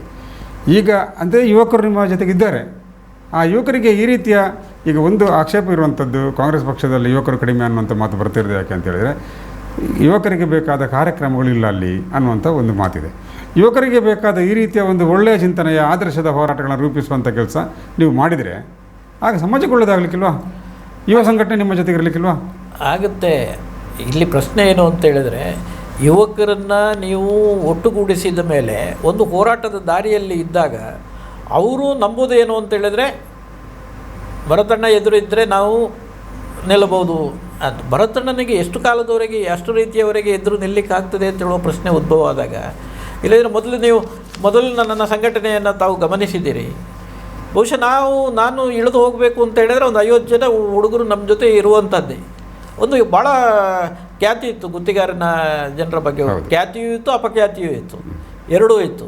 ಯಾಕಂದರೆ ಒಳ್ಳೆಯದಾದವರು ಪಾಪ ಅವರಿಂದಾಗಿ ನಮಗೆ ಒಳ್ಳೆಯದಾಯಿತು ಅಂತ ಹೇಳಿದರು. ಯಾರು ಅನ್ಯಾಯ ಮಾಡಬೇಕು ಅಂತ ಬಯಸಿದವರಿಗೆ ನಾವು ಸರಿಯಾದ ವ್ಯಕ್ತಿಗಳಲ್ಲ ಅಂತ ಕಂಡಿತ್ತು. ಅದ್ರ ಬಗ್ಗೆ ನಾವು ಯೋಚನೆ ಮಾಡೋದಿಲ್ಲ, ಅದರ ಬಗ್ಗೆ ಚರ್ಚೆಯೂ ಮಾಡೋದಿಲ್ಲ. ಬಟ್ ಸಾಮಾಜಿಕ ಜೀವನದಲ್ಲಿ ಇದನ್ನೆಲ್ಲ ಮಾಡಿಕೊಂಡು ಬಂದಿದ್ದೇವೆ. ಇನ್ನೂ ಮಾಡಬೇಕು ಅಂತ ನಾವು ಯುವಕರಿಗೆ ಕರೆಯನ್ನು ಕೊಡ್ತೇವೆ. ಆದರೆ ದುರಾದೃಷ್ಟ ಏನು ಅಂತ ಹೇಳಿದರೆ, ಬಹುತೇಕ ಯುವಕರು ಈಗ ವಾಟ್ಸಪ್ ಯೂನಿವರ್ಸಿಟಿಯಲ್ಲೇ ಮುಗ್ಧರಾಗಿದ್ದಾರೆ. ವಾಟ್ಸಪ್ ಯೂನಿವರ್ಸಿಟಿ ಒಳಗಡೆ ಅವರು ಇದ್ದಾರೆ. ನೀವು ಬಹುಶಃ ಈಗ ರಾತ್ರಿ ಎಲ್ಲಾದರೂ ನೀವು ಒಂದು 8 ಗಂಟೆಯಿಂದ ಮೇಲೆ ನೀವು ಹಳ್ಳಿ ಪ್ರದೇಶಗಳಿಗೆ ಹೋದರೆ ಒಂದೊಂದು ಕಡೆ ಒಂದು 15-20 ಬೈಕ್ಗಳಿರ್ತದೆ. ಎಲ್ಲರೂ ಮೊಬೈಲಲ್ಲಿ ಇರ್ತಾರೆ. ಎಲ್ಲರೂ ನೆಟ್ವರ್ಕ್ ಸಿಗ್ತದೆ ಅಂತ ಅಲ್ಲಿಗೆ ಬರ್ತಾರೆ. ಅಲ್ಲಿ ಚಾಟ್ ಮಾಡೋದು, ಅಲ್ಲಿ ಎಲ್ಲ ಡೌನ್ಲೋಡ್ ಮಾಡ್ಕೊಳ್ಳೋದು, ಓದೋದು, ನೋಡೋದು ಎಲ್ಲ ಅಲ್ಲೇ. ಈಗ ರಾತ್ರಿ ಕೂಡ ತುಂಬ ನಿರಾಶವಾದಿಗಳಾಗಿದ್ದೀರಾ? ಹೇಗೆ? ನಿರಾಶವಾದಿ ಆಗಲಿಲ್ಲ. ನಾನು ಯಾವತ್ತೂ ಕೂಡ ನಿರಾಶವಾದಿ ಆಗಲಿಕ್ಕೆ ಸಾಧ್ಯನೇ ಇಲ್ಲ. ನಾನು ಯಾವತ್ತೂ ಆಶಾವಾದಿ ಆಗಿರೋದ್ರಿಂದಲೇ ಇಷ್ಟು ವರ್ಷಗಳ ಕಾಲ ಕಾಂಗ್ರೆಸ್ ಸೋತರೂ ಕೂಡ ಕಾಂಗ್ರೆಸ್ಸಿಯ ಮುಂಚೂಣು ನಾಯಕನಾಗಿ ಇವತ್ತು ಕೂಡ ನಾನು ಎದುರು ಬಂದು ನಿಲ್ತೇನೆ. ಒಂದು ಆಶಾವಾದ ಇದೆ ನನಗೆ. ಒಮ್ಮೆ ಬದಲಾಗಬಹುದು, ಒಮ್ಮೆ ಒಂದು ತತ್ವ ಸಿದ್ಧಾಂತಗಳ ವಿರುದ್ಧ ಹೋಗ್ಬೋದು, ಇನ್ನೊಂದು ದಿವಸ ಖಂಡಿತವಾಗಿ ಕಾಲ ಬದಲಾಗ್ತದೆ. ಈಗ ನನಗೆ ಅದನ್ನೇ ಮಾತಾಡೋದಿದ್ರೆ ನಾನು ಹೇಳುವಂಥದ್ದು, ದೇವಸ್ಥಾನಕ್ಕೆ ನೀವು ಕರ್ಕೊಂಡು ಹೋದ್ರ ಬಗ್ಗೆ ಮಾತಾಡಿದ್ರಿ. ಹಿಂದೆ ಹೇಗಿತ್ತು? ಅವರಿಗೆ ದೇವಸ್ಥಾನಕ್ಕೆ ಹೋಗೋದು ಅಥವಾ ಮೇಲ್ಜಾತಿಯವರ ಮನೆಯೊಳಗೆ ಹೋಗೋದು ಅಥವಾ ಹೋಟೆಲ್ನ ಒಳಗೆ ಹೋಗೋದು ಯಾವುದಕ್ಕೂ ಅವಕಾಶ ಇರಲಿಲ್ಲ. ಶ್ರೀಮತಿ ಇಂದಿರಾ ಗಾಂಧೀಜಿಯವರು ಅಟ್ರೋಸಿಟಿ ಆ್ಯಕ್ಟನ್ನು ಇಂಟ್ರಡ್ಯೂಸ್ ಮಾಡಿ ಪ್ರತಿಯೊಬ್ಬ ದಲಿತನಿಗೂ ಕೂಡ ಬದುಕುವ ಹಕ್ಕಿದೆ, ಅವನು ಕೂಡ ಇತರರಂತೆ ಸಮಾಜದಲ್ಲಿ ತಲೆ ಎತ್ತಿ ನಡಿಬೇಕು ಅಂತೇಳಿ ಈ ಎಲ್ಲ ಕಾನೂನನ್ನು ತಂದರು. ಆ ಕಾನೂನಿನ ಬಲದ ಮೇಲೆ ನಾನು ದೇವಸ್ಥಾನಕ್ಕೆ ಅವರನ್ನು ಕರ್ಕೊಂಡು ಹೋದೆ. ಈಗ ಏನು ನಡೀತಾ ಇದೆ ಇದನ್ನು ಕೂಡ ಜನರ ಮುಂದೆ ಇಡೋದಕ್ಕೆ ನಾವು ಇಡಬೇಕು. ಯಾಕಂದರೆ ಅದು ಅವರಿಗೆ ಪರಿವರ್ತನೆ ಆಗಬೇಕು ಅಂತಿದ್ದರೆ ಅವರಿಗೆ ಅನುಭವ ಆಗಬೇಕು. ಅನುಭವ ಆಗದೆ ಪರಿವರ್ತನೆ ಆಗೋದಿಲ್ಲ. ಇವತ್ತೇನಾಗ್ತಾ ಇದೆ, ಪಾರ್ಲಿಮೆಂಟು ಉದ್ಘಾಟನೆ ಆಯಿತು, ಅಲ್ಲಿ ಧಾರ್ಮಿಕ ವಿಧಿವಿಧಾನಗಳು ನಡೀತಾ ಇತ್ತು. ರಾಷ್ಟ್ರಪತಿ ದ್ರೌಪದಿ ಮುರ್ಮುವನ್ನೇ ಕರೀಲಿಲ್ಲ, ಯಾಕಂದರೆ ದಲಿತರು ಅಂತ. ಬೇರೆ ಯಾವ ಕಾರಣಕ್ಕೆ? ರಾಷ್ಟ್ರಪತಿಗೆ ಈ ಗತಿ ಆದರೆ ರಾಮ ಮಂದಿರದ ಉದ್ಘಾಟನೆ ಆಯಿತು, ರಾಷ್ಟ್ರಪತಿಗೆ ಆಹ್ವಾನ ಇಲ್ಲ, ದಲಿತರು ಅಂತೇಳಿ. ಸೊ ಇದನ್ನು ನಾವು ಈಗ ಜನರ ಮುಂದೆ ಇಡ್ತೇವೆ. ನೀವು ಪದೇ ಪದೇ ಈ ಮನುವಾದಿಗಳನ್ನು ನೀವು ಬೆಂಬಲಿಸ್ತಾ ಹೋದರೆ ಸನಾತನ ಧರ್ಮ ಅಂತ ಹೇಳ್ತಾರೆ. ಸನಾತನ ಧರ್ಮದ ತತ್ವವೇ ನಿಮ್ಮನ್ನು ಹೊರಗಿಡೋದು. ನೀವು ಅಸ್ಪೃಶ್ಯರಾಗಿ ಬದುಕುವುದೇ ಸನಾತನ ಧರ್ಮದ ತತ್ವ. ಇದರ ಬದಲಾವಣೆಗೆ ಈಗಲೇ ಪೂರಕವಾಗಿ ಸಂವಿಧಾನದ ಬದಲಾವಣೆಯ ಬಗ್ಗೆ ಮಾತಾಡೋ ಉದ್ದೇಶ ಅದು. ಪ್ರಧಾನಿಯವರು ಮಾತಾಡೋದಿಲ್ಲ, ಅವರು ಪಕ್ಷದ ನಾಯಕರ ಜೊತೆ ಮಾತಾಡಿಸ್ತಾರೆ. ಅಂದರೆ ಅದೊಂದು ವೇವ್ ಹೋಗಬೇಕು, ಬದಲಾವಣೆ ಆಗ್ತದೆ ಅಂತ. ಅದು ಆಗ್ತದೆ ಅಂತ ಹೇಳಿದ ಮೇಲೆ ಆದಾಗ ಅದಕ್ಕೊಂದು ದೊಡ್ಡ ಪರಿಣಾಮ ಬರೋದಿಲ್ಲ. ಸೊ ಇದೆಲ್ಲ ಈ RSSನ ಎಜೆಂಡಗಳಿದೆಯಲ್ಲ, ಇದು ಸಾಕ್ಷಿ ಅಲ್ವಾ? ಈಗ ರಾಷ್ಟ್ರಪತಿಗೆ ಈ ಪರಿಸ್ಥಿತಿ ನಿರ್ಮಾಣ ಆದರೆ ರಾಮ ಮಂದಿರಕ್ಕೆ ಯಾಕೆ ಕರೀಲಿಲ್ಲ ಅವ್ರನ್ನ? ಇದೇ ಧಾರ್ಮಿಕ ಚಿಂತನೆ, ಇದೇ ಧಾರ್ಮಿಕ ಮೇಲ್ಜಾತಿಯ ದೃಷ್ಟಾಂತ ಇದು. ಈಗ ಈ ಮೀಸಲಾತಿ, ಕ್ಷೇತ್ರ ಮೀಸಲಾತಿ ಇದೆಯಲ್ಲ, ಇದು ಇಡೀ ರಾಷ್ಟ್ರಾದ್ಯಂತ ರೊಟೇಷನ್ ಸಿಸ್ಟಮ್ ಬಂದರೆ ಒಂದಲ್ಲ ಒಂದು ಸರ್ತಿ ಪ್ರತಿ ಕ್ಷೇತ್ರದ ದಲಿತರಲ್ಲಿ ಕೂಡ ಅವರಿಗೆ ಕೂಡ ಅಲ್ಲಿ MLA ಆಗುವ MP ಆಗುವ ಅವಕಾಶ ಬಂದರೆ ಆಗ ದಲಿತರು ಇನ್ನಷ್ಟು ಶಕ್ತಿವಂತರಾಗಲಿಕ್ಕೆ ಸಾಧ್ಯ ಇಲ್ಲ ಇದೆಯಲ್ಲ? ಖಂಡಿತ. ಅದು ಮಾಡಬೇಕು ಅಂತ ಹೇಳುವಂಥದ್ದೇ ನಮ್ಮ ಆಗ್ರಹ. ಇದೇನಾಗ್ತದೆ ಕೆಲವು ಸಲ ರಾಜಕೀಯದಲ್ಲಿ, ನೀವು ಇಲ್ಲಿ ಮೀಸಲಾತಿ ಬದಲಾವಣೆ ಆಗಬೇಕು ತಿಳಿದ ತಕ್ಷಣ ಇದು ದಲಿತರಿಗೆ ವಿರೋಧವಾಗಿ ಇವರಿದ್ದಾರೆ, ಈ ಪಕ್ಷ ಇದೆ ಆ ಪಕ್ಷ ಇದೆ, ಇದೆಲ್ಲ ರಾಜಕೀಯ ಹಿನ್ನೆಲೆಗಳಿಂದ ಬರುವಂಥ ವಿಚಾರಗಳು. ಆದರೆ ನಿಜವಾದ ಉದ್ದೇಶ ಏನು ಅಂತ ಹೇಳಿದರೆ, ಈಗ ನಾನು ಮಾತಾಡೋದಿದ್ರೆ, ನಾನು ಇವತ್ತಲ್ಲ 73ನೇ ತಿದ್ದುಪಡಿ ಆದಾಗ ಪಂಚಾಯತ್ ರಾಜ್ಗೆ ಅಲ್ಲಿ ರೊಟೇಷನ್ ಸಿಸ್ಟಮನ್ನು ಇಂಟ್ರೊಡ್ಯೂಸ್ ಮಾಡಿದರು. ಹೌದು, ಪಂಚಾಯತ್ ಸ್ಥಳೀಯ ಸಂಸ್ಥೆಗಳಲ್ಲಿ ಜಿಲ್ಲಾ ಪಂಚಾಯತ್. ನಾನು ಆಗ ಇವರು ಧನಂಜಯ ಕುಮಾರ್ ನಮ್ಮ ಲೋಕಸಭಾ ಸದಸ್ಯರಿದ್ದರು, ಅವ್ರ ಮುಖಾಂತರ ನಾನು ಅದನ್ನು ತರಿಸಿ ನೋಡಿ ಇದನ್ನು ಸುಪ್ರೀಂ ಕೋರ್ಟಲ್ಲಿ ಫೈಟ್ ಮಾಡೋದಾ. ಯಾಕಂದರೆ ಈ ರೊಟೇಷನ್ ಸಿಸ್ಟಮನ್ನು ಒಂದು ಪ್ರತಿನಿಧಿತ್ವಕ್ಕೆ ಕಾನ್ಸ್ಟಿಟ್ಯೂಷನಲ್ ಅದಕ್ಕೆ ಪವರ್ ಬಂದ ಮೇಲೆ, ಕಾನ್ಸ್ಟಿಟ್ಯೂಷನಲ್ ಪವರಲ್ಲಿ ಒಂದು ಪ್ರತಿನಿಧಿತ್ವಕ್ಕೆ ರೊಟೇಷನ್ ಸಿಸ್ಟಮ್ ಇದ್ದಾಗ ಅದನ್ನು ಎಲ್ಲದಕ್ಕೆ ಮಾಡಬೇಕು ಅಂತ ಹೇಳುವಂಥ ರೀತಿಯಲ್ಲಿ ಹೋರಾಟ ಮಾಡುವ ಅಂತ ಯೋಚನೆ ಮಾಡಿದಾಗ ಆಗ ಒಬ್ಬರು ಸುಪ್ರೀಂ ಕೋರ್ಟ್ ಅಡ್ವೊಕೇಟ್ ಹೇಳಿದ್ರು ನನಗೆ, ನೀವು ಪ್ರಯತ್ನ ಪಡೋದು, ಹಣ ಖರ್ಚು ಮಾಡೋದು ಸಹಜ, ಆದರೆ ಸುಪ್ರೀಂ ಕೋರ್ಟು ಕೂಡ ಇದನ್ನು ನೇರವಾಗಿ ಮಾಡಲಿಕ್ಕೆ ಆಗೋದಿಲ್ಲ, ಯಾಕಂದರೆ ಕಾನ್ಸ್ಟಿಟ್ಯೂಷನಲ್ ಅಮೆಂಡ್ಮೆಂಟ್ ಆಗಬೇಕು. ಸೊ ಅವರು ಅದನ್ನು ಟಾಸಪ್ ಮಾಡೋದು ಪಾರ್ಲಿಮೆಂಟಲ್ಲಿ ಇದನ್ನು ಯಾರೂ ಕೂಡ ಒಪ್ಪೋದಿಲ್ಲ. ಯಾಕಂದರೆ ದಲಿತ ರಿಸರ್ವೇಷನ್ ಸೀಟಲ್ಲಿ MP ಆದವನು ಅವನು ಅಲ್ಲೇ ಪರ್ಮನೆಂಟ್ ಇರಬೇಕು ಅಂತ ಬಯಸ್ತಾನೆ. ಜನರಲ್ಲಿರೋನು ಅಲ್ಲಿ ನನಗೆ ಇದು ಪರ್ಮನೆಂಟ್ ಇರಬೇಕು ಅಂತ ಬಯಸ್ತಾನೆ. ರೊಟೇಷನ್ ಬಂದರೆ ಇವತ್ತು ಹೋಗ್ಬೋದು, ನಾಳೆ ಹೋಗ್ಬೋದು. ಸೊ ಅದು ಕಷ್ಟ ಅಂತ ಹೇಳುವ ಮಾತು ಹೇಳಿದ ಮೇಲೆ ನಾನು ಅಲ್ಲಿ ಬಿಟ್ಟೆ. ಆದರೆ ಇದು ಸರಿ ನೀವು ಹೇಳೋದು. ನಾವು ಈ ಕಳೆ ಸರ್ತಿ ಇದರ ಬಗ್ಗೆ ನಾವು ಮೀಟಿಂಗ್ ಮಾಡಿದಾಗ ನೀವು ಕೂಡ ಇದ್ದಿರಿ, ನಿಮ್ಮ ಸಲಹೆಗಳನ್ನು ಕೊಟ್ಟಿದ್ದೀರಿ, ನಿಮ್ಮ ನೇತೃತ್ವದಲ್ಲಿ ತೊಗೊಂಡಿದ್ದೀರಿ. ಇತರ ಕ್ಷೇತ್ರದ ಈ ಮೀಸಲಾತಿ ಹೊರತುಪಡಿಸಿ ಇತರ ಜನರಲ್ ಕ್ಷೇತ್ರಗಳಲ್ಲಿರುವಂಥ ದಲಿತರು ಇದರ ಪರವಾಗಿ ಈ ಮೀಸಲಾತಿಯ ಈ ರೊಟೇಷನ್ ಸಿಸ್ಟಮ್ ಬರಬೇಕು ಅನ್ನುವಂಥದ್ದನ್ನು ಒಂದು ದೇಶಾದ್ಯಂತ ಅವರು ಕೇಳುವಂಥ ಆದರೆ ಆಗ ಉಪಾಯ ಇಲ್ಲದೆ ಅದನ್ನು ಜಾರಿಗೊಳಿಸಬೇಕಾದಂಥ ಅನಿವಾರ್ಯತೆ ಆಡಳಿತಾರೂಢರಿಗೆ ಬರ್ತದೆ. ಈಗ ಸುಳ್ಯದ ವಿಧಾನಸಭಾ ಕ್ಷೇತ್ರದ ಮೀಸಲಾತಿ 62ನೇ ಇಸವಿಯಿಂದ ಮೀಸಲಾತಿ ನಮ್ಮ ಕ್ಷೇತ್ರ ರಚನೆ ಆದಲ್ಲಿಂದ ಮೀಸಲು ಕ್ಷೇತ್ರ 62ರಿಂದ 67ರವರೆಗೆ ST ಮೀಸಲು, 67ರಿಂದ 70ರವರೆಗೆ ಕೂಡ ಪರಿಶಿಷ್ಟ ಜಾತಿ ಮೀಸಲು. ಇದೇ ನಮ್ಮ ಜಿಲ್ಲೆಯ ಪುತ್ತೂರ, ಬೆಳ್ತಂಗಡಿಯೋ, ಬಂಟ್ವಾಳವೋ ಅಲ್ಲೇ ದಲಿತರು ಕೂಡ MLA ಆಗೋದು ಯಾವಾಗ? ನೀವು ಆಗಲೇ ಒಂದು ಮಾತು ಹೇಳಿದಿರಿ, ಇಲ್ಲಿಗೆ ಬರಲಿಕ್ಕೆ ಇಲ್ಲಿ ಏನಾಗಿದೆ, ನಮ್ಮ ಸ್ಥಳೀಯರು ಅನ್ನುವಂಥ ಭಾವನೆ ಬಂದ ಕೂಡಲೇ ಇಲ್ಲಿಗೆ ಹೊರಗಿನಿಂದ ಬರಲಿಕ್ಕೆ ಆಗೋದಿಲ್ಲ. ಮೊದಲು ಬಂದಿದ್ದರು, ರಾಮಚಂದ್ರರು ಬಂದರು, PD ಬಂಗೇರರು ಬಂದರು, ಬಾಗಿಲು ಹೊಕ್ಕರಪ್ಪರಿಂದ ನಂತರ ಅದು ಬದಲಾವಣೆ ಆಯಿತು, ಇಲ್ಲಿಯವರೇ ಆಗುವಂಥ ಹಾಗಾಯಿತು. ಆದರೆ ಈ ಸರ್ತಿ ನಿಮ್ಮ ಪಕ್ಷದಿಂದ ಹೊರಗಿನವ್ರನ್ನ ಹಾಕಿದಿರಿ. ಹೊರಗಿನವರಂದರೆ ಹೊರಗಿನವರಾದರೆ ಆ ಕಡೆಯವರು ಅವರ ಸಂಬಂಧಿಕರಿದ್ದಾರೆ ಇಟ್ಟುಕೊಳ್ಳುವ. ಆದರೆ ಇಂಥ ಒಂದು ಎಲ್ಲ ಕಡೆಗೆ ರೊಟೇಷನ್ ಸಿಸ್ಟಮಲ್ಲಿ ಮೀಸಲಾತಿ ಹೋಗಿ ಈಗ ಮೀಸಲಿರುವಂಥದ್ದು ಜನರಲ್ ಆಗಿ ಮತ್ತೆ ಸರದಿ ಪ್ರಕಾರ ಬಂದಾಗ ಮತ್ತೆ ಪುನಃ ಇದು ಮೀಸಲಾತಿ ಬಂದು ಹಾಗೆ ಆದರೆ ಇಡೀ ದೇಶದ ದಲಿತರಿಗೆ ಅವರವರ ಕ್ಷೇತ್ರದಲ್ಲಿ ಅವರವರ ಒಂದಲ್ಲ ಒಂದು ದಿವಸ MLA ಆಗುವಂಥ ಒಂದು ಅವಕಾಶ ಬಂದೇ ಬರ್ತದೆ. ಈಗ ಅದಕ್ಕೊಂದು ಕಮಿಟಿ ಎಲ್ಲ ನೀವು ಮಾಡಿದಿರಿ, ಅದರ ಬಗ್ಗೆ ಏನಾದರೂ ಈ ಚುನಾವಣೆ ಸಂದರ್ಭದಲ್ಲಿ ಅದು ಹೆಚ್ಚು ಮಾಡಬೇಕಲ್ಲ? ಈಗ ಆ ಒಂದು ಹಂತದಲ್ಲಿ ನಾನು ಡಾಕ್ಟರ್ ಶಿವಾನಂದ್ ಮತ್ತು ಸುದ್ದಿ ಬಿಡುಗಡೆಗೆ ನಾನು ಅಭಿನಂದನೆಯನ್ನು ಸಲ್ಲಿಸಲೇಬೇಕು. ಯಾಕಂದರೆ ಸಮಾಜಮುಖಿಯಾಗಿರತಕ್ಕಂಥ ಮತ್ತು ಜನಪರವಾಗಿರತಕ್ಕಂಥ ಒಂದು ಹೋರಾಟಗಳ ದಾರಿಯನ್ನು ಅವರು ತೋರಿಸ್ತಾ ಬಂದರು. ಈಗ ನಿಮ್ಮ ಭ್ರಷ್ಟಾಚಾರ ರಹಿತವಾದಂಥ ಹೋರಾಟ ಇರಬಹುದು, ಅಥವಾ ಡಾಕ್ಟರ್ ಶಿವಾನಂದರು ಇವತ್ತು ನಿನ್ನೆ ಅಲ್ಲ ನಾನು ಕಂಡುಕೊಂಡಾಗೆ ನಾನು ಅವರ ಪ್ರಾರಂಭದ ಡಾಕ್ಟ್ರಾಗಿ ಇಲ್ಲಿ ಕ್ಲಿನಿಕ್ಕಿಗೆ ಗಾಯತ್ರಿ ಕ್ಲಿನಿಕ್ ಅಂತ ಕ್ಲಿನಿಕ್ ಒಂದು ಹಾಸ್ಪಿಟಲ್ ಮಾಡಿ ಇಲ್ಲಿ ಬಂದಲ್ಲಿಂದ ಪ್ರಾರಂಭ ಮಾಡಿದ್ದು ಅವ್ರ ಹೋರಾಟವನ್ನೇ. ಅವರ ಪ್ರಥಮ ಹೋರಾಟ ಶುದ್ಧ ನೀರಿಗಾಗಿ. ಯಾಕಂದರೆ ಆಗ ಹಾಸ್ಟೆಲ್ಗಳಲ್ಲಿದ್ದ ಮಕ್ಕಳಿಗೆ ಜಾಂಡೀಸ್ ಬರೋದು, ಅದು ಜಾಂಡೀಸ್ ಕೇಸ್ಗಳು ಡಾಕ್ಟ್ರ್ ಹತ್ರ ಆಸ್ಪತ್ರೆಗೆ ಬರೋದು, ಇದರಿಂದ ಅವರೇನು ಯೋಚನೆ ಮಾಡಿದರು, ಶುದ್ಧ ನೀರು ಕೊಡಬೇಕು ಜನರ ಆರೋಗ್ಯಕ್ಕೋಸ್ಕರ ಅಂತ ಹೋರಾಟ ಮಾಡಿದರು. ಬಹುಶಃ ಆಗ ಕುರುಂಜಿಯವರೇ ಪಂಚಾಯತಿನ ಟೌನ್ ಪಂಚಾಯತ್ ಅಧ್ಯಕ್ಷರಾಗಿದ್ದರು. ಅವರ ವಿರುದ್ಧವಾಗಿ ಹೋರಾಟವನ್ನು ಸಂಘಟನೆ ಮಾಡಿದರು. ಅವರಿಗೂ ಮನದಟ್ಟು ಮಾಡಲಿಕ್ಕೆ ಹೊರಟರು. ಯಾಕಂದರೆ ನಿಮ್ಮ ಇನ್ಸ್ಟಿಟ್ಯೂಷನಲ್ಲಿರುವ ಮಕ್ಕಳಿಗೆ ಆಗ್ತಿರುವಂಥ ರೋಗ ಇದು ಅಂತ ಹೋರಾಟವನ್ನೇ ಮಾಡಿದರು. ಹೋರಾಟ ಪ್ರಾರಂಭ, ಅವರ ಇಡೀ ಜೀವನದ ಪ್ರಾರಂಭವೇ ಹೋರಾಟ. ಇಲ್ಲದಿದ್ದರೆ ಅವರಿಗೆ ಒಳ್ಳೆ ವೈದ್ಯಕೀಯ ವೃತ್ತಿಯಲ್ಲಿ ಒಳ್ಳೆ ಅವಕಾಶಗಳಿತ್ತು. ಭಾಳ ಒಳ್ಳೆ ಡಾಕ್ಟ್ರು ಅಂತೇಳುವ ಹೆಸರನ್ನು ಕೂಡ ಗಳಿಸಿಕೊಂಡಿದ್ದರು. ಅವರ ಡಯಾಗ್ನೋಸ್ ಅಂದರೆ ಅದು ಅಷ್ಟು 100% ಕರೆಕ್ಟು ಅಂತ ಹೇಳುವಂಥ ಹೆಸರು ಇತ್ತು. ಆದರೆ ಅವರ ಮನಸ್ಥಿತಿ ಮನೋಭಾವ ಹೋರಾಟದ್ದೇ ಇತ್ತು. ಬಹುಶಃ ಅದು ಹೋಗಿ ಹೋಗಿ ಹೋಗಿ ನಿಮಗೆ ಪತ್ರಿಕೆ ಮಾಡುವ ಮುಟ್ಟಕ್ಕೆ ಮುಟ್ಟಿತು. ಪತ್ರಿಕೆ ಆದಮೇಲೆಯೂ ಕೂಡ ಅವರ ಆ ಮನೋಭಾವ ಬದಲಾಗಲಿಲ್ಲ. ಇಂಥ ಯೋಜನೆಗಳನ್ನು, ಇಂಥ ಯೋಚನೆಗಳನ್ನು, ಇಂಥ ಹೋರಾಟಗಳನ್ನು ಜನರ ಮುಂದೆ ಇಡ್ತಾ ಇದ್ದಾರೆ. ಸೊ ಇದು ಮೊನ್ನೆ ಇಟ್ಟಿದ್ದಾರೆ. ಯಾವುದು ಇದು 2ನೇ ಬಾರಿ ನಿಮ್ಮ ವಿಧಾನಸಭೆಯ ಬದಲಾವಣೆ ಮೀಸಲಾತಿ ರೊಟೇಷನ್ ಆಗಬೇಕು ಅಂತ ಮೊನ್ನೆ ಆಗಿದೆ. ಬಹುಶಃ ಈ ಚುನಾವಣೆಯ ಸಂದರ್ಭದಲ್ಲಿ ಅಷ್ಟಾಗೋಗಿ ಚುನಾವಣೆ ಘೋಷಣೆ ಆಯಿತು, ನಂತರದ ಸಭೆಗೆ ಮಾಡಲಿಕ್ಕಾಗಲಿಲ್ಲ. ಆದರೆ ಈ ಚುನಾವಣೆಯ ಸಂದರ್ಭವನ್ನು ನಾವು ಉಪಯೋಗ ಮಾಡ್ತೇವೆ.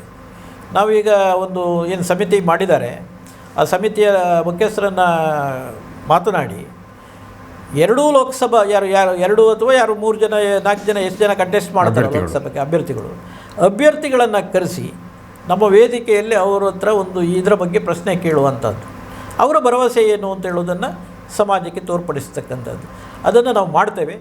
ಯಾಕಂದರೆ ಅದು ನಮಗೆ ಹೆಚ್ಚಿನ ಬಲವನ್ನು ಕೊಡತಕ್ಕಂಥದ್ದು. ಈ ಚುನಾವಣಾ ಸಂದರ್ಭದಲ್ಲಿ ಇದು ಈ ಚುನಾವಣಾ ಸಂದರ್ಭದಲ್ಲೇ ಆಗಬೇಕು, ಚುನಾವಣಾ ಸಂದರ್ಭದಲ್ಲೇ ಇದನ್ನು ಮಾಡಬೇಕು. ಸೊ ಅದರ ಬಗ್ಗೆ ನಾನೀಗ ಎಲ್ಲರ ಹತ್ರ ಮಾತಾಡೋದಕ್ಕೆ ಸಮಿತಿ ಏನೇನು ಮಾಡಿದ್ದಾರೆ, ಎಲ್ಲ ಪಕ್ಷವರು ಸೇರಿದ ಎಲ್ಲ ಪಕ್ಷದವರು ಇದ್ದಾರೆ. ಇಲ್ಲಿ ಪಕ್ಷ ಇಲ್ಲ, ಇದು ಪಕ್ಷದ ಪ್ರಶ್ನೆಯೂ ಅಲ್ಲ. ಇದು ವ್ಯವಸ್ಥೆಯಲ್ಲಿ ಎಲ್ರಿಗೂ ಸಿಗಬೇಕಾದಂಥ ನ್ಯಾಯಪರವಾದಂಥ ಹೋರಾಟದ ವಿಷಯ. ಹಾಗಾಗಿ ಇಲ್ಲಿ ಪಕ್ಷದ ಪ್ರಶ್ನೆಗಳು ಬರೋದಿಲ್ಲ. ಸೊ ಇದು ನಮ್ಮ ಒಂದು ಬೇಡಿಕೆ. ಯಾವುದು ನಮ್ಮ ಬೇಡಿಕೆ ಏನು ಅಂತೇಳಿದರೆ ಅವರಿಗೆ ವಂಚನೆ ಮಾಡಿ ಅಂತಲ್ಲ, ಇನ್ನೊಂದು ಕಡೆಗೆ ಕೂಡ ಅವಕಾಶ ಸಿಗಲಿ ಅಂತ. ಬಹುಶಃ ಇದು ಮೊದಲೇ ಅವರ ಅಭ್ಯರ್ಥಿಗಳ ವಿಚಾರದಲ್ಲಿ ಮಾಡ್ತೇವೆ.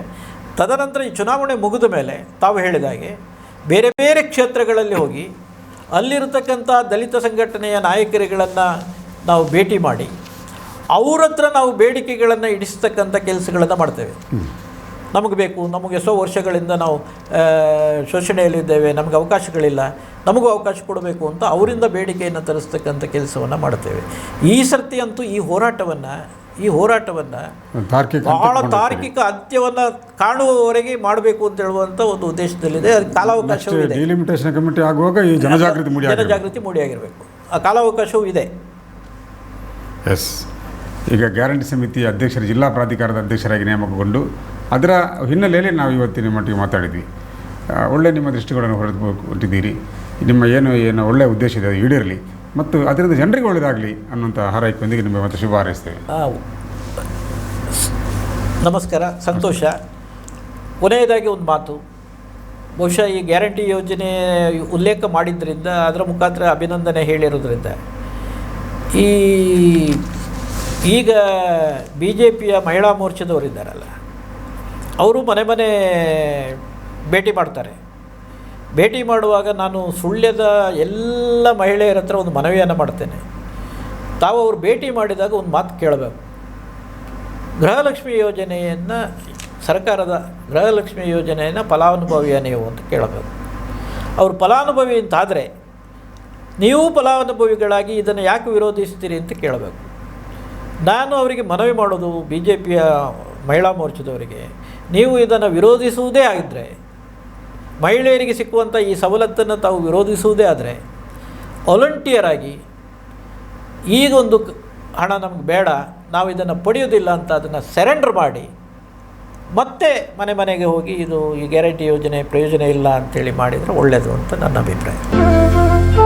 ಅತ್ತೆ, ಇದು ನನ್ನ ಬರ್ಡೇ ಗಿಫ್ಟು. ಇದೆಲ್ಲ ಜೀವನದಲ್ಲಿ ನನಗೋಸ್ಕರ ತಗೊಂಡ್ಬಂದಿದ್ದಾರೆ.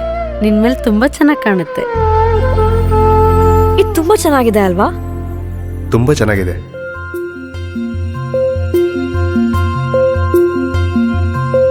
It will look really good on you. Amma? Huh? Mother is always son's first love.